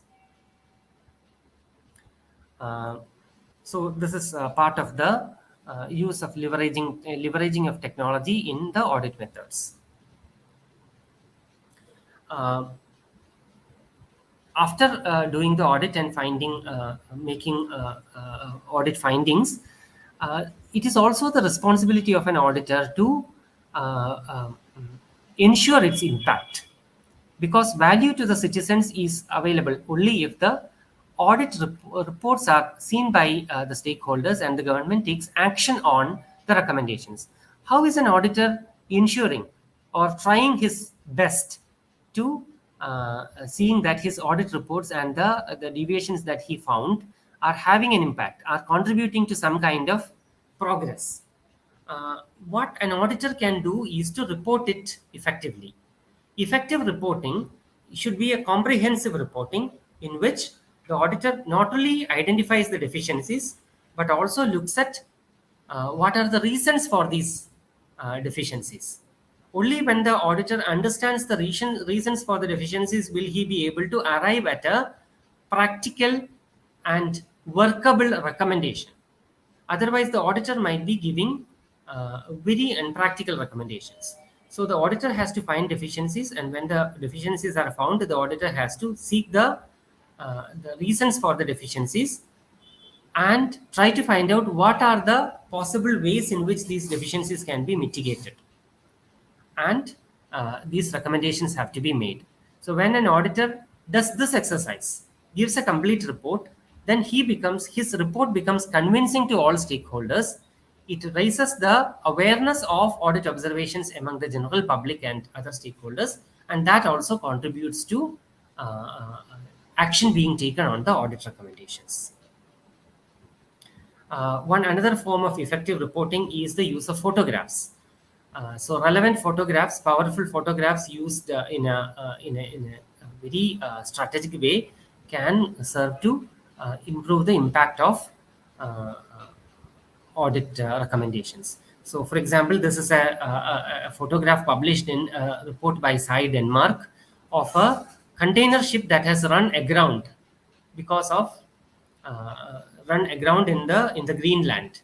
So this SAI of the Supreme Audit Institution of Denmark was doing an audit of the management of the Arctic Ocean, and one of the recommendations related to the management had to do with this erosion of sea, and this photograph of a ship running aground powerfully conveys the message to all stakeholders that efforts need to be taken. Do we audit sustainable development goals? Yes, we audit sustainable development goals. I'll be very quick and brief in the rest of my presentation. I have mentioned earlier that the INDOSAI has adopted audit of sustainable development goals as one of its strategic objectives, and hence all public sector auditors do audit sustainable development goals. And audit of sustainable development goals is not very difficult, very different from the methodologies adopted and mentioned in my previous slides. But there are two key aspects that auditors need to consider when they audit sustainable development goals that are outside of the regular concerns of private sector auditors. Key concerns for a public sector auditor will be policy coherence and multi-stakeholder engagement. Policy coherence essentially deals with there are of course multiple policies several policies will be framed in several sectors. And when the policies are not framed in consultation with each other, when the policies are framed in silo and individually, it is possible that the policies might in turn be working at cross purposes. There might be duplication in policies. There might be investment in multiple policies aimed at achieving the same thing. Or investment in one policy might hamper the achievement of objectives of another policy. For example, if the government has a policy of promoting green fuel, um, then the farmers might be encouraged to cultivate green fuel related crops in arable areas. And if the government has a policy of food production, sustainable food production, or self-sufficiency in food production, there might be a conflict between green fuel crops and food crops. So it is quite possible that policies work at cross purposes, and achieving a coherence of policy is very important in achieving sustainable development, because sustainable development goals itself are uh, um, very interrelated in nature. So considering the interrelated nature of sustainable goals themselves, it is necessary that there is a policy coherence, and this is one of the aspects that an auditor has to audit, whether there is a whole of government approach and a whole of society approach, whether there is an effort to promote synergies, to take advantage of synergies by reducing conflicts between multiple policies. And there are different tools framed by different organizations to evaluate policy coherence. Since I am reaching the end of my allotted time, I might just mention the names of these so that you might be able to look up. I'll be sharing this presentation with you, and I have given the link to these websites in the slide itself, so you can access these sites to get a better understanding of these tools for auditing policy coherence. One is the SDG Synergies tool, which is developed by the Stockholm Environment Institute. It is a free tool. You can go to the website, you can register yourself, and then you can form a team. And this team can deliberate on a series of policies to see whether those policies are promoting each other or restricting each other on a 7-point scale, starting from strongly promoting to strongly restrictive. And you can get outputs like this, outputs on a grid, where the nature of interaction, whether strongly promoting or weakly promoting or strongly restrictive, are picture coded, so that it is easily understood that whether two policies, what is the interrelationship between two policies. You can easily look at the grid and see whether it promotes each other or it restricts each other's working. You can also have an output as a network diagram in which strong and weak correlations are depicted as colored lines. This is one of the tools of evaluating policy coherence. Another is a duplication, fragmentation, overlap, gap analysis, DFOG analysis tool developed by the Supreme Audit Institutions of Brazil and USA together. This tool is also available online, and this tool can be used for evaluating the coherence of multiple government policies to detect whether they are fragmented or whether they have gaps, whether they have overlaps, and whether they have duplications within each other. Then I have also given a case study of the SAI of Brazil using the DFOG tool to audit the implementation of SDG 2.4 on sustainable food production. You can, you know that when there is a policy on sustainable food production, there can be a kind of conflict with other policies where, for support of organic food production, support of sustainable food production through technical assistance, credit and insurance, tax policies, etc. There can be tax policies, there can be tax rebates on pesticides in an effort to promote production. But is it sustainable production? So your sustainable development goal on the one side and your act of giving a taxation benefit for pesticides on the other might be conflicting with each other.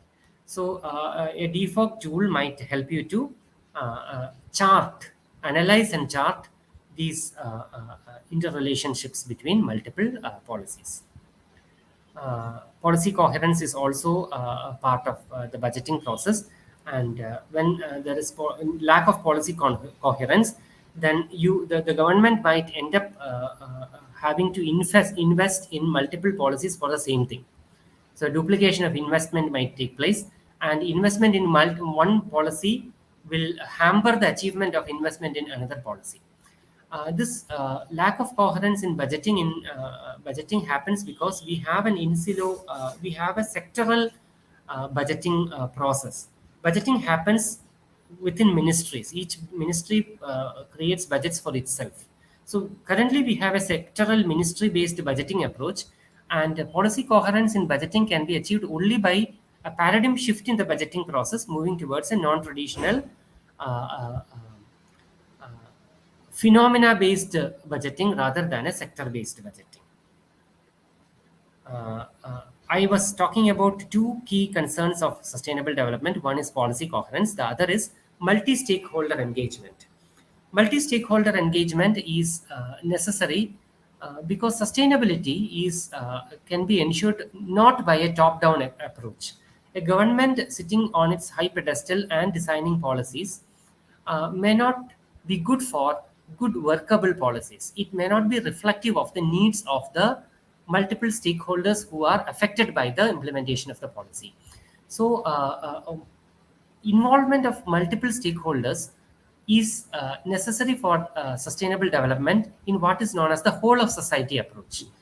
Policy coherence essentially deals with the whole of government approach, whereas policy coherence together with multiple stakeholder engagement deals with a whole of society approach. And for a whole of society approach, the governments need to ensure that policy and program design and implementation and monitoring is a teamwork that seeks contributions and integrates contributions from stakeholders at all levels, including the legislature, the executive, the media, the civil society organizations, the general public, the academia, etc. And the engagement can be at various levels. It can merely be about informing the public and taking feedback from the public, and it can go all the way up to empowering the stakeholders in implementing and redesigning policies. So there are multiple stages of stakeholder engagement, starting from informing, consultation, involving the public, to collaborating with the public, finally to empowering the public in its entrusting the public with the final decision making and implementation of projects. Can an auditor do an audit of effectiveness of multiple stakeholder engagement? Yes. For example, the Indosai Development Initiatives. The Indosai Development Initiative is an organ of the Indosai, and it has come out with an SDG audit model. It is called ISAM, the Indosai Development Initiatives SDG audit model, ISAM. It is also publicly available. ISAM comes out with a series of questions that seek to look at the framework within which multiple stakeholders are invited to participate in the governmental process. So when looking at any implementation of an SDG, the auditor can see whether the program is framed in such a way that participation of individual stakeholders are factored in, whether formats of transactions, formats of conversations and communication is established, whether the formats allow for a free and unbiased feedback, whether there is a mechanism to take action on the feedback, whether the feedbacks are followed up. These questions can be asked, and that can ensure that stakeholders are sufficiently engaged in the implementation of sustainable development. I'll finish with the slide. I was talking about financial auditing aspects of environmental auditing, in which I briefly mentioned that environmental resources are assets, and hence it is necessary for an effective assessment of the performance of any scheme. It is necessary to put a value on these assets and put a fair value on these assets. And taking stock of these assets alone will enable governments in course of time to see whether their policies are effective. So it was decided that world over, the United Nations had a policy that a natural resource accounting will be done, and UN itself came out with a system called the framework, a framework called the System of Environment and Economic Accounting Central Framework, the SEEA, in 2012. This gives guidelines for how to go about doing a natural resource accounting. Taking a cue from this framework, the Supreme Audit Institution of India undertook a task of natural resource accounting in India. It is an ongoing process. The first step in the process was the bringing out of a concept paper on natural resource accounting. I have given a link here in the presentation. I'll be sharing the presentation with you. So this concept paper laid down the targets and an action plan for developing a natural resource account. And after this concept paper was brought out in 2020, and the Supreme Audit Institution of India, in consultation with and in participation with the states and the auditor generals of the individual states, came up with a compendium of asset accounts of mineral and energy resources in 2002. So the asset accounts for mineral and energy resources for the whole of India for 2020-21 was developed, and it was released sometime in November 2022. This is also a public document, and I have given a link to this document. I was merely pointing out a certain effort on the part of the Supreme Audit Institution in assisting the government to develop a natural and asset accounting. That is the first step in the process of evaluating performance in a financial and quantitative terms. You should understand that these accounts are brought out in financial as well as quantitative terms. So that brings me to the end of my presentation. I'll be stopping sharing. I am open to taking questions. I have given a list of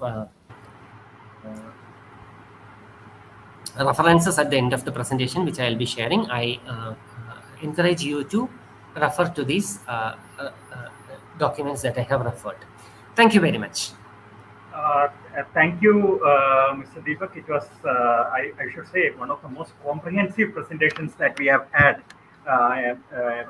from our experts in this series. Thank you so much for giving us deep insights into how the whole system of audit works when it comes to environmental issues, not only at the national level, but also internationally. So we are really thankful to you for this wonderful presentation. Now, I think definitely my colleagues, Dr. Jaljakumari, Dr. Prasida, and Mr. Dr. Praveen will have their own views and takes on this. And we also have questions from the students. So the session is, I should say, right now getting into the business end of the proceedings. So, Dr. Jaljakumari, your comments and thoughts on this wonderful presentation. Thank you very much for this beautiful presentation, especially that slides was clearly giving all the pictures of the things you have told, sir.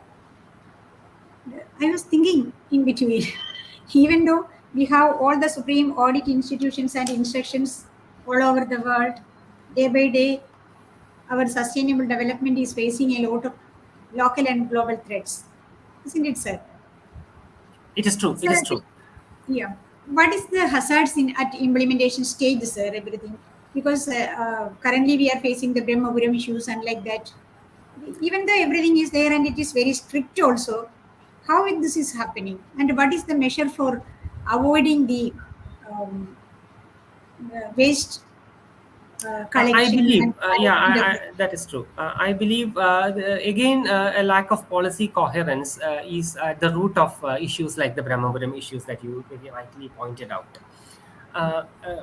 The policies are working in silos. So even when when there is a see, Brahmapuram issues is a clear case where there is clear failure, but a more complicated issue might be policies working at cross purposes, and the achievement of a policy of a certain policy might hamper the achievement of another policy. There is also a fundamental issue involved, which I am not sure I should be mentioning to environmental experts. The fundamental issue that will be at the back of lack of success, or lack of or slow success in implementation of sustainable development might be the conflict between the current paradigm of development and sustainability. The current paradigm of development might be entirely based on a measurement of production, and since it is based on production, and production is already always dependent on consumption, it is generally understood that if a country has to develop, it has to augment its consumption.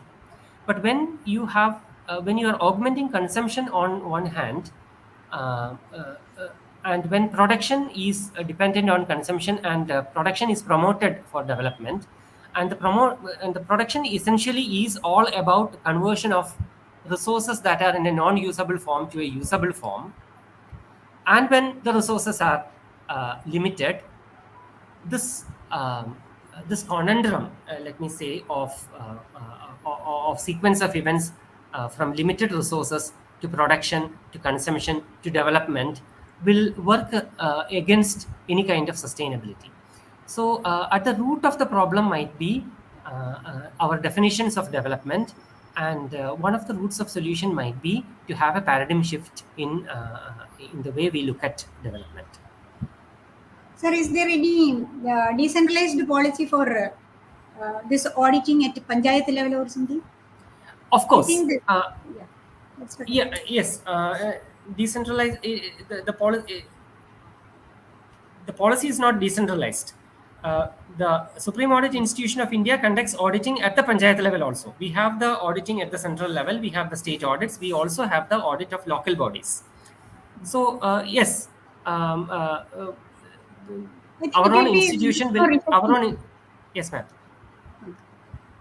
Our own institution will be taking up the audit of projects undertaken by local bodies, including village panchayats, from an environmental perspective. Yes, but usually we will try to achieve a certain coherence by framing a national audit in which the panchayat level is looked at, or a state level audit in which we take the case of implementation at panchayat level. Thank you, sir. Thank you. Ma'am, I'm not sure I have understood your questions perfectly, because I am trying to understand it from the perspective of audit. No, sir, you Since understood it I'm because right, I was since I'm expecting not an that. environmentalist and I'm an auditor, Also, maybe I might take some time to understand your question itself. no, no, So I hope I have made like I. yeah, you If you clarified. think I have not answered your question, then please correct me. Yeah, Yeah, definitely. Thank you, sir. Dr. Praveen, you are about to ask a question. Yeah, I think Dr. I think Mr. Deepak has perfectly understood the question and also answered it in a very nice manner. Dr. Prasita, any comments and questions? Sir, first of all, let me congratulate sir for an excellent presentation. Thank you Your very much. visibly it was very clear and very nicely sir had presented. Sir, because after I was going through while you were talking about this, one thing which came to my mind is sir, because I have worked in this factory setup, sir. I have worked in a factory setup once upon a time. So I remember there never used to be an environmental audit or something of that sort or in a factory setup. But Right. we used to have only labor inspectors who used to be coming and checking and all these things. But there was never any sort of an environmental audit which I used to see in a factory setup or in an industrial setup. Sir, I want to ask you whether there are regular environmental audits in an industry setup as on now, sir? And Yeah, continue your question. yeah, this is what I wanted to check with you, Dr. sir. Prasida, the factory may be in the public sector or in the private sector. Yes. right? And in whether it is in the private sector or in the public sector, there can the possible audit. Let us assume that the factory is at a very low scale, where its need to generate confidence in its stakeholders is minimal. You understand that in a factory setup, for a regular factory of a small in a small scale industry, it is not necessary for that factory to convince the public that it is environmentally responsible. Even when the factory does not make an effort to convince its customers that we are also environmentally responsible, its products are sold. Where there is a demand, where the consumers are prepared to buy, then the products are sold. As long as the consumers are prepared to buy without a demonstrated responsibility on the part of the company, then the company's own initiative in incentivization in implementing an environmental scheme will be very limited.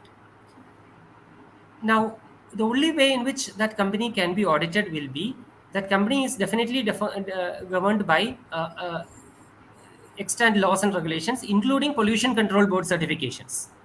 Yes.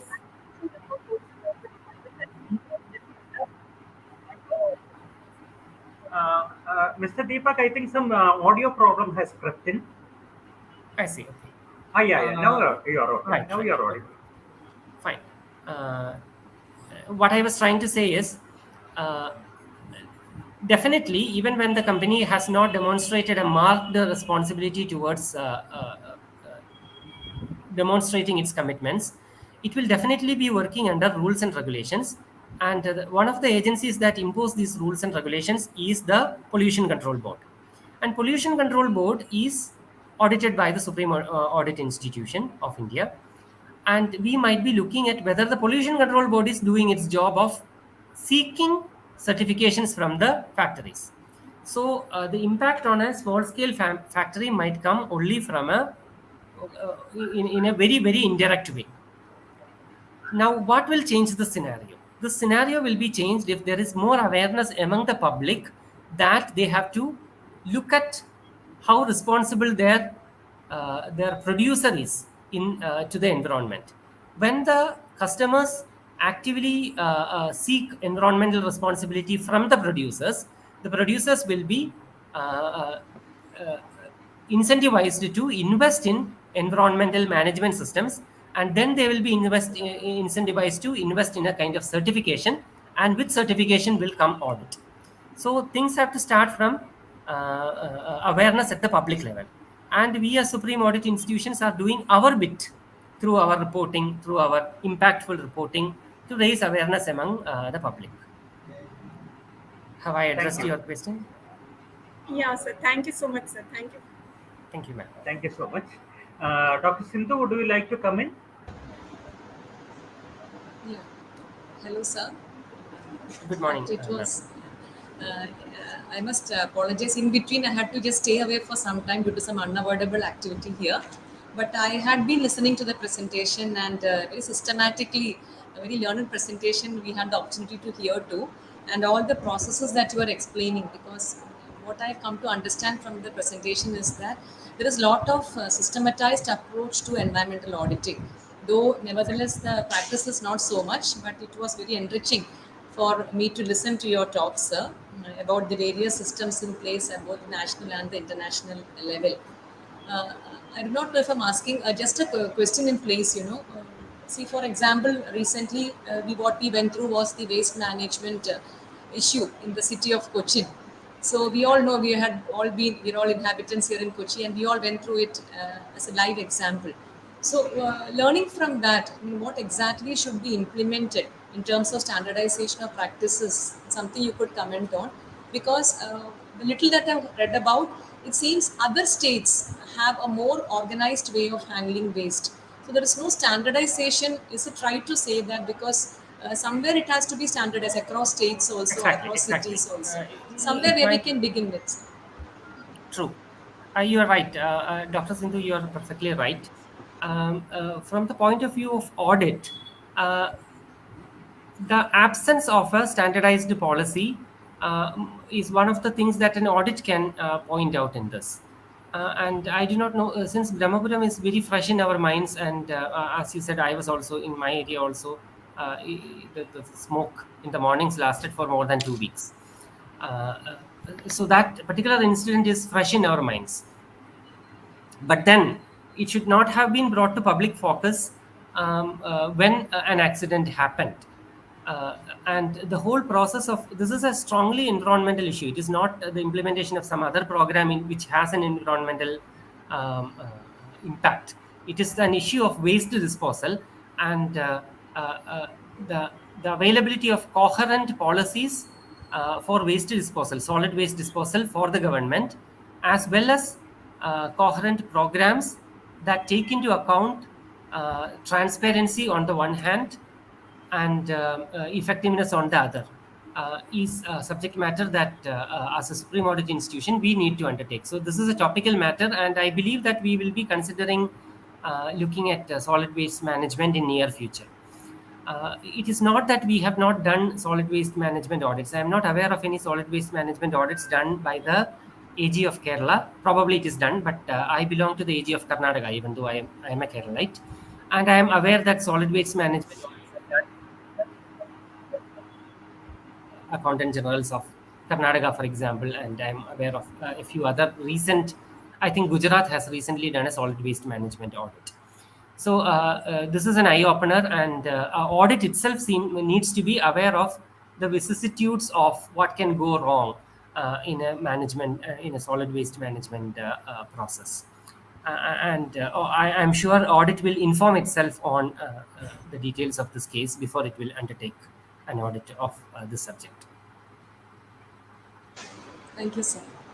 Thank you, ma'am. Thank you, ma'am, for that question.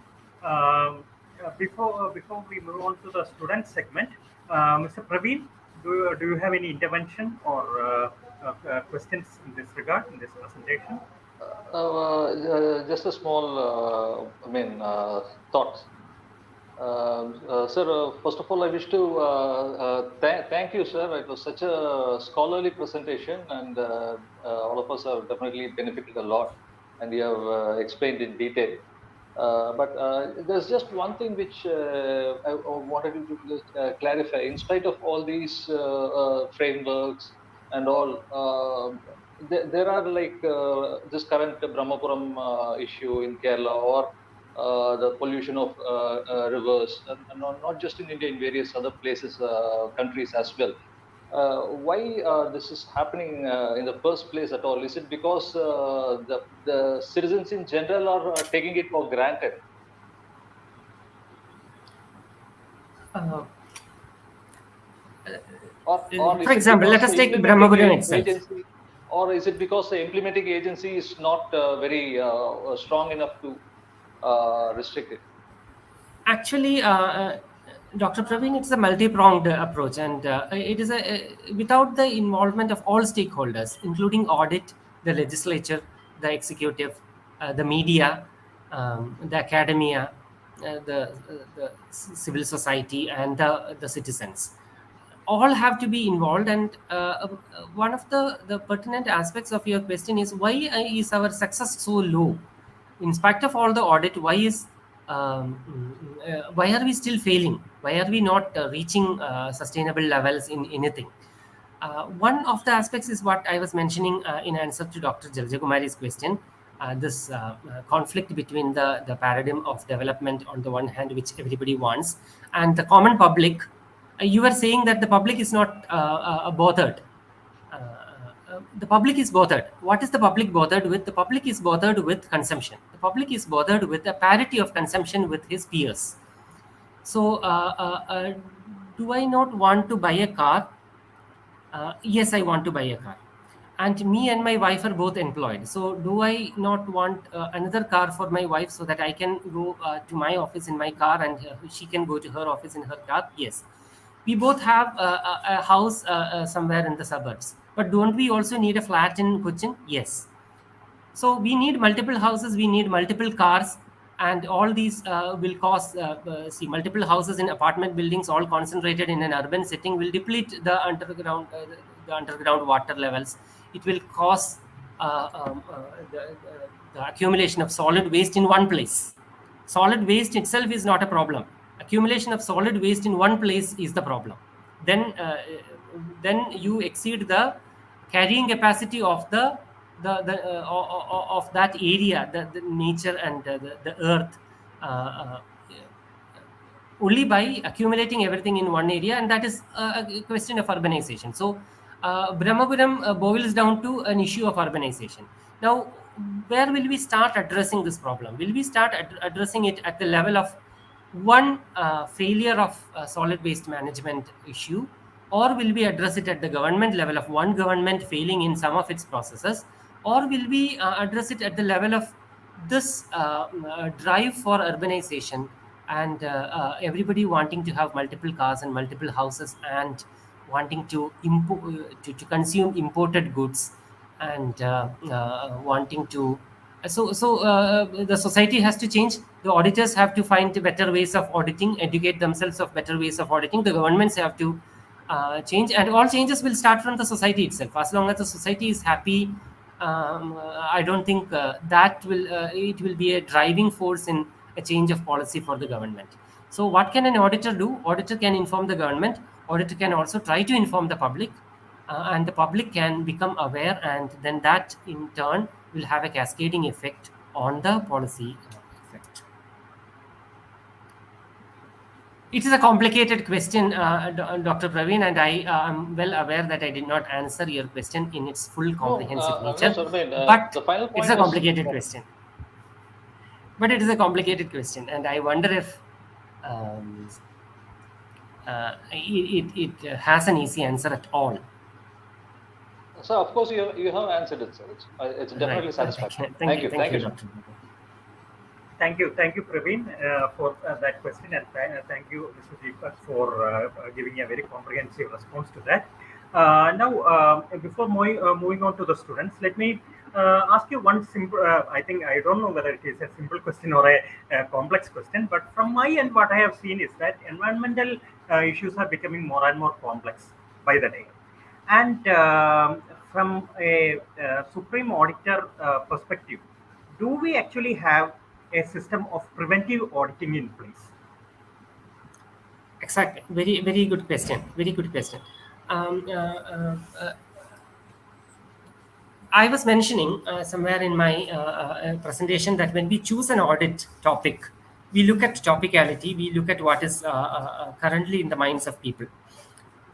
We look at maximum impact. I was also mentioning about environmental auditing, that the effects of environmental actions are long in materializing, and it is always, and there is a cumulative effect. Environment being a complex system, there is this effect where one minor change somewhere can have a cumulative effect somewhere else.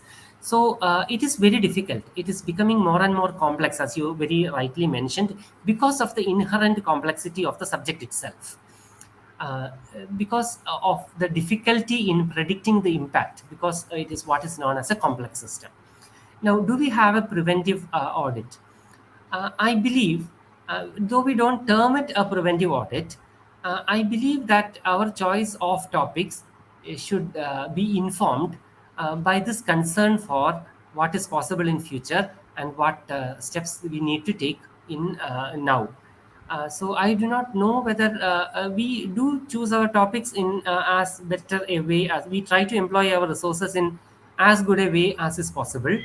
And as you know, we have started at multiple levels, not only at the level of doing audits, not only at the level of individual audit engagements, but at the level of defining audit methodologies for the whole world, cooperative audits between nations, and auditing policy coherence and auditing multi-stakeholder engagement, as also helping the government in developing the natural resource accounts.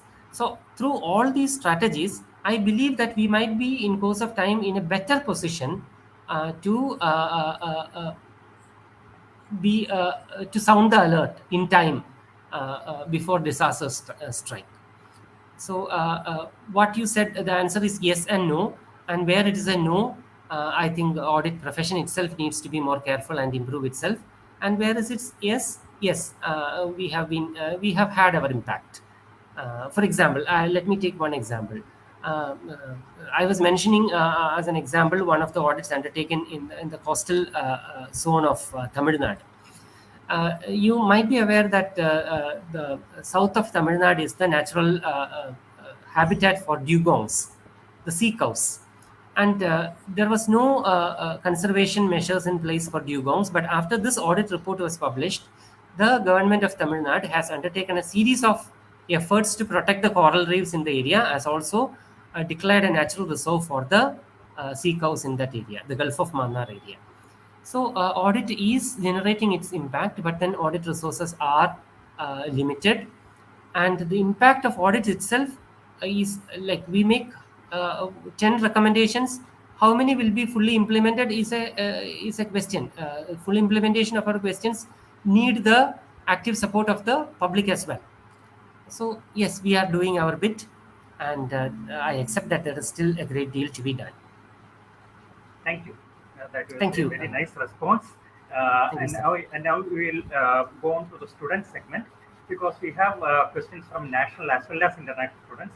We will not be able to take all of them, but we'll take some of them. So I am going to display them on the screen. Right. So this is one of the questions from Adira. How far are compliance levels different in developing countries and developed countries? I have not made a comparison. Honestly, I have not made a comparison, but instinctively, I believe that compliance levels might be less in developing countries and more in developed countries, particularly because in developing countries, the focus is on developing, the focus is on consumption and production. So, you know that there are relaxation for carbon emission norms for developing countries and for developed countries. So I believe that compliance levels might be low. Voluntary compliance entails a reduction in what happens with compliance. Even though I have not made a study, I'll try to justify my answer this way.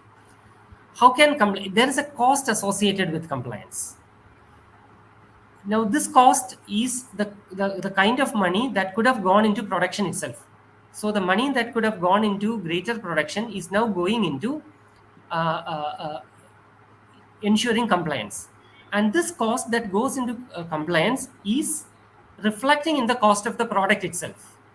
So when you have a product produced from a company that has implemented all its regulatory measures, that product is likely to be much more costlier than a product from a company that has not implemented, because the cost of implementation has to be reflected in the cost of the project. It has to be transferred to the public. There is no question in that.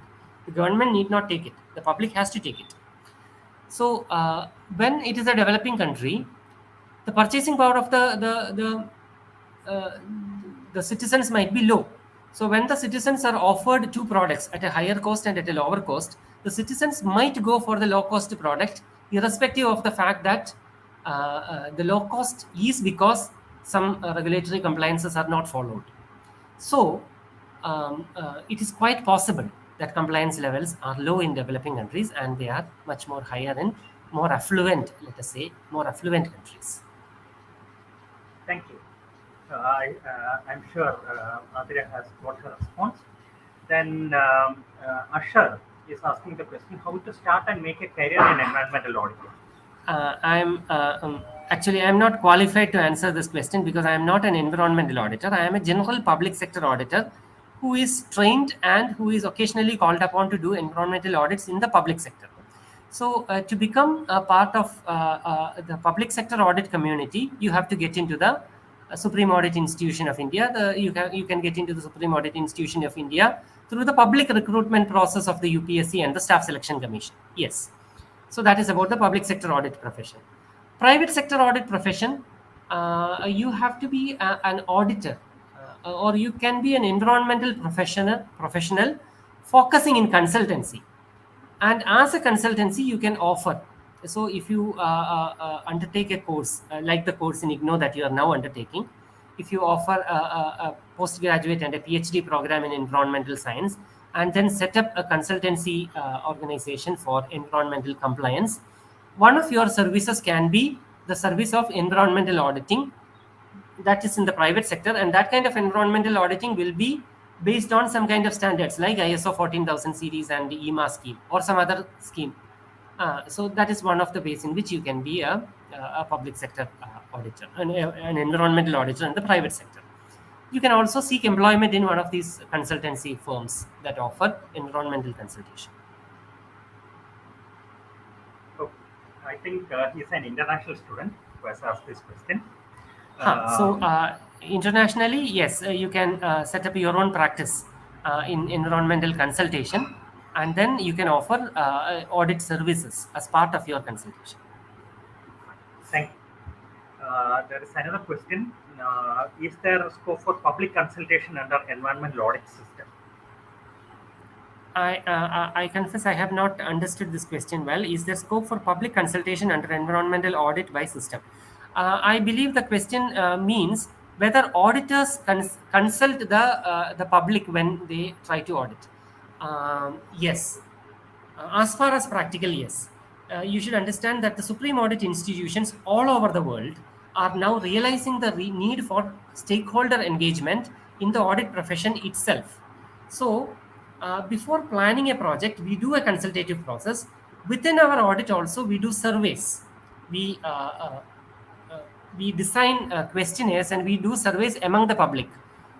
Recently, we were undertaking an audit, not an environmental audit, but we were undertaking audit of the ESI hospital system in India, and an essential part of this audit was a beneficiary survey. So yes, a public consultation is done in environmental audit to a certain extent. But as I was mentioning in one of the slides of the presentation, public consultation and public involvement is at various stages.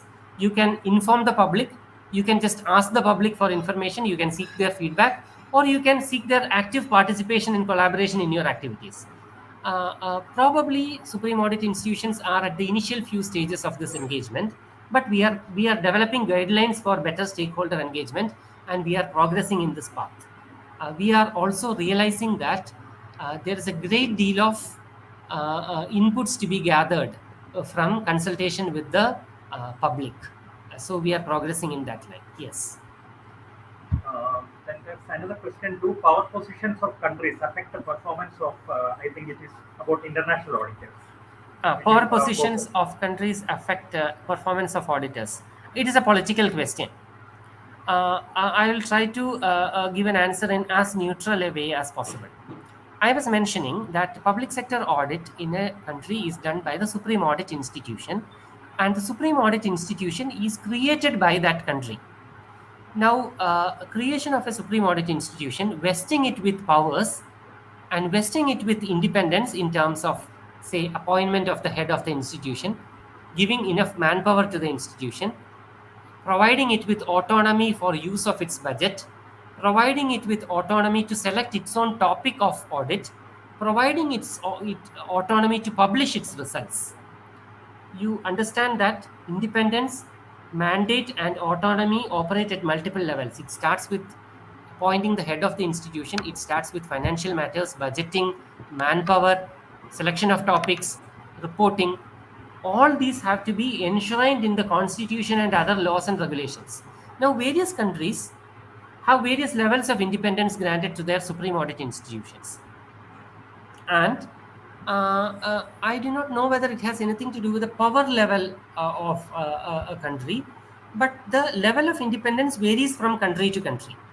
There are various models of Supreme Audit institutions, and some Supreme Audit institutions have judicial powers. For example, the Supreme Audit institutions of some of the African countries which were French-speaking. So if you belong to a French-speaking African country, your Supreme Audit institution in all probability also has judicial powers. You can impose penalties, whereas Supreme Audit institutions in other countries like India can only make recommendations. We cannot enforce our recommendations. And how independent it is a matter of a degree rather than quality. But all Supreme Audit institutions enjoy a certain level of autonomy and independence. Power equations play a part. But in the standards that I was talking about, the standards that Indosai comes out with, the first few standards, in fact, the first standard, the Mexico Declaration and the Lima Declaration, they deal with independence of Supreme Audit institutions. And there are various ways in which Supreme Audit institutions are given guidance in improving their own independence. Also, so the Indosai community work together to augment the independence of their brother Supreme Audit institutions. If you belong to, if you're an international student and you belong to a French-speaking African country, let me share this with you, that France, the SAI of France, has now is in the process of creating a working group on SAI independence with its French-speaking African countries as primary members. Wonderful. I think that's a wonderful take on this rather controversial issue. Yeah, it is controversial I'm, I'm absolutely sure that there are many more issues to be tackled which have been raised by our students. But since time does not permit further discussion on many of the issues, we will. If I can be shared these questions, I'll try to give a written reply and share it with you. Sure, sure. We can definitely do that. And I think we are drawing to a close as far as this session is concerned. And before we, and I'm personally very thankful to Mr. Deepak for having given such a very comprehensive presentation. I think this is one of the best presentations we have seen from the environmental audit point of view that we have had, because we keep on inviting experts from various fields, and one of the fields that we invite experts from is the field of environmental auditing. And I'm very sincere in making this statement that this is one of the most comprehensive presentations that we have had on this field, and therefore we are very thankful to you. And before we close, I invite my colleague, Dr. Praveen Kumara, for a formal vote of thanks. Thank you, sir. A very good afternoon to all the participants. It gives me immense pleasure to propose a vote of thanks on this occasion. We have witnessed today a webinar on environmental auditing by Shri Deepak Vishwanathan, sir, Senior Audit Officer, Indian Audit and Accounts Department. There is no better official than an official of the Comptroller and Auditor General of India to deliver a lecture on the most important topic of environmental auditing. We thank you, sir, for kindly consenting to be the resource person for today's webinar, and for the wonderful presentation wherein the participants were able to understand what environmental auditing is all about.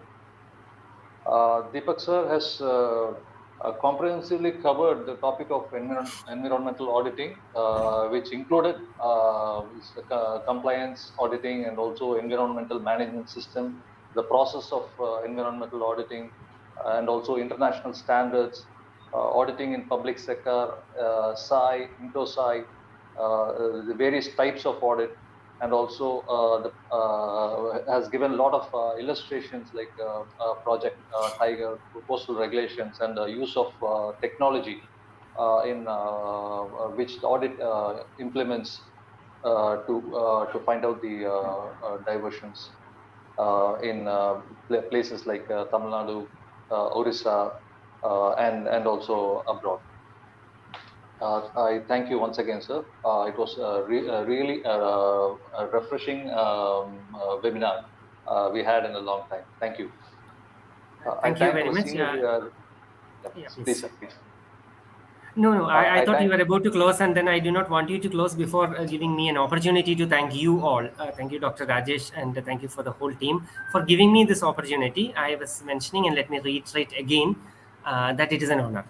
I am deeply honored, and it is my privilege to be addressing your students and you as well, a panel of experts on environmental issues.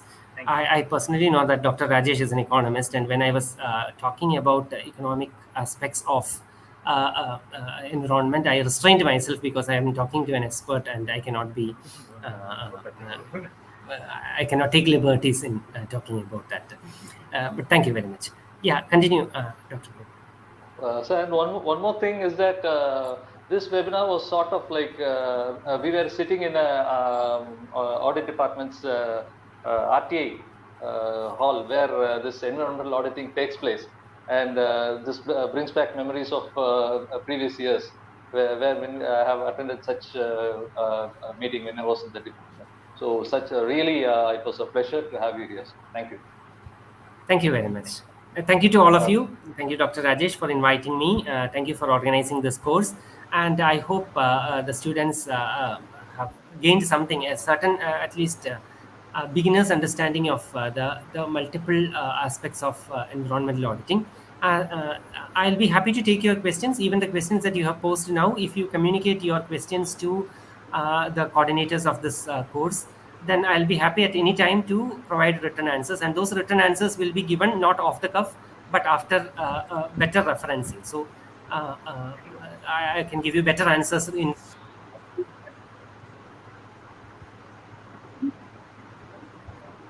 I think there's some audio problem. Yeah, right now it's okay. Okay, please continue. So I'll also be, so I was merely saying that you are encouraged to give your questions in writing so that I can refer and give answers to them. Sure. I am also I shall be sharing the presentation with the organizers so that this can be shared for what it is worth. It has links to better documentation, and it is just a basic coverage of this vast area. While I was preparing for this class, I started realizing that each of those different areas that I merely mentioned in a single slide could be the subject matter of a whole 1 or 1.5 hour presentation. So this is just a beginning. I hope you will get you are encouraged to do better work in environmental auditing in future, and I hope as environmental auditors you will be contributing a great deal to the society. Thank you very much. Definitely, we will be, in fact, inviting you for more such sessions. Of course, in the field of innovations itself, we have certain mentoring sessions in which your expertise is definitely required. We'll have there are a group of wonderful students that we have who are working on various related issues. So for those mentoring sessions also, we will be inviting you, and you can, so that you can also be part of the team that mentors the innovators in this field, who can take the issues further ahead, and we can have definitely mentoring sessions for startups, for innovations, and so on. And in those sessions also, you will be cordially invited to make your presence felt, and also to mentor a team of wonderful individuals who will take these aspects forward in the years to come. Thank you, Dr. Manoj. Thank you all. Thank you for all of you. Yeah. And Dr. Praveen, you can definitely conclude.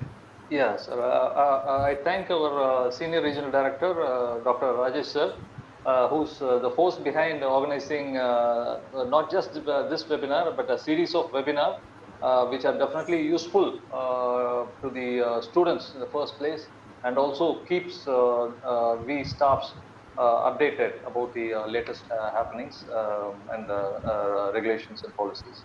Thank you, sir. I thank all the staffs of our regional center Cochin, Sindhu ma'am, Jalja Kumari ma'am, and Prasita ma'am for taking time to participate in this wonderful webinar. Thank you for your participation. Further, I wish to thank all the participants and also our dear learners. I'm sure this webinar will be a wonderful and a very informative webinar, which will be useful for your future, as well as for a basic understanding as well. And with these few words, I thank one and all for your participation and for your patient hearing. Thank you one and all. Thank you so much, Mr. Praveen. And thank you, Mr. Deepak, Dr. Sindhu, Dr. Jalja, Dr. Prasita, and all our wonderful students, including our international students who have participated in this program. Thank you, sir. Thank you, Vandana.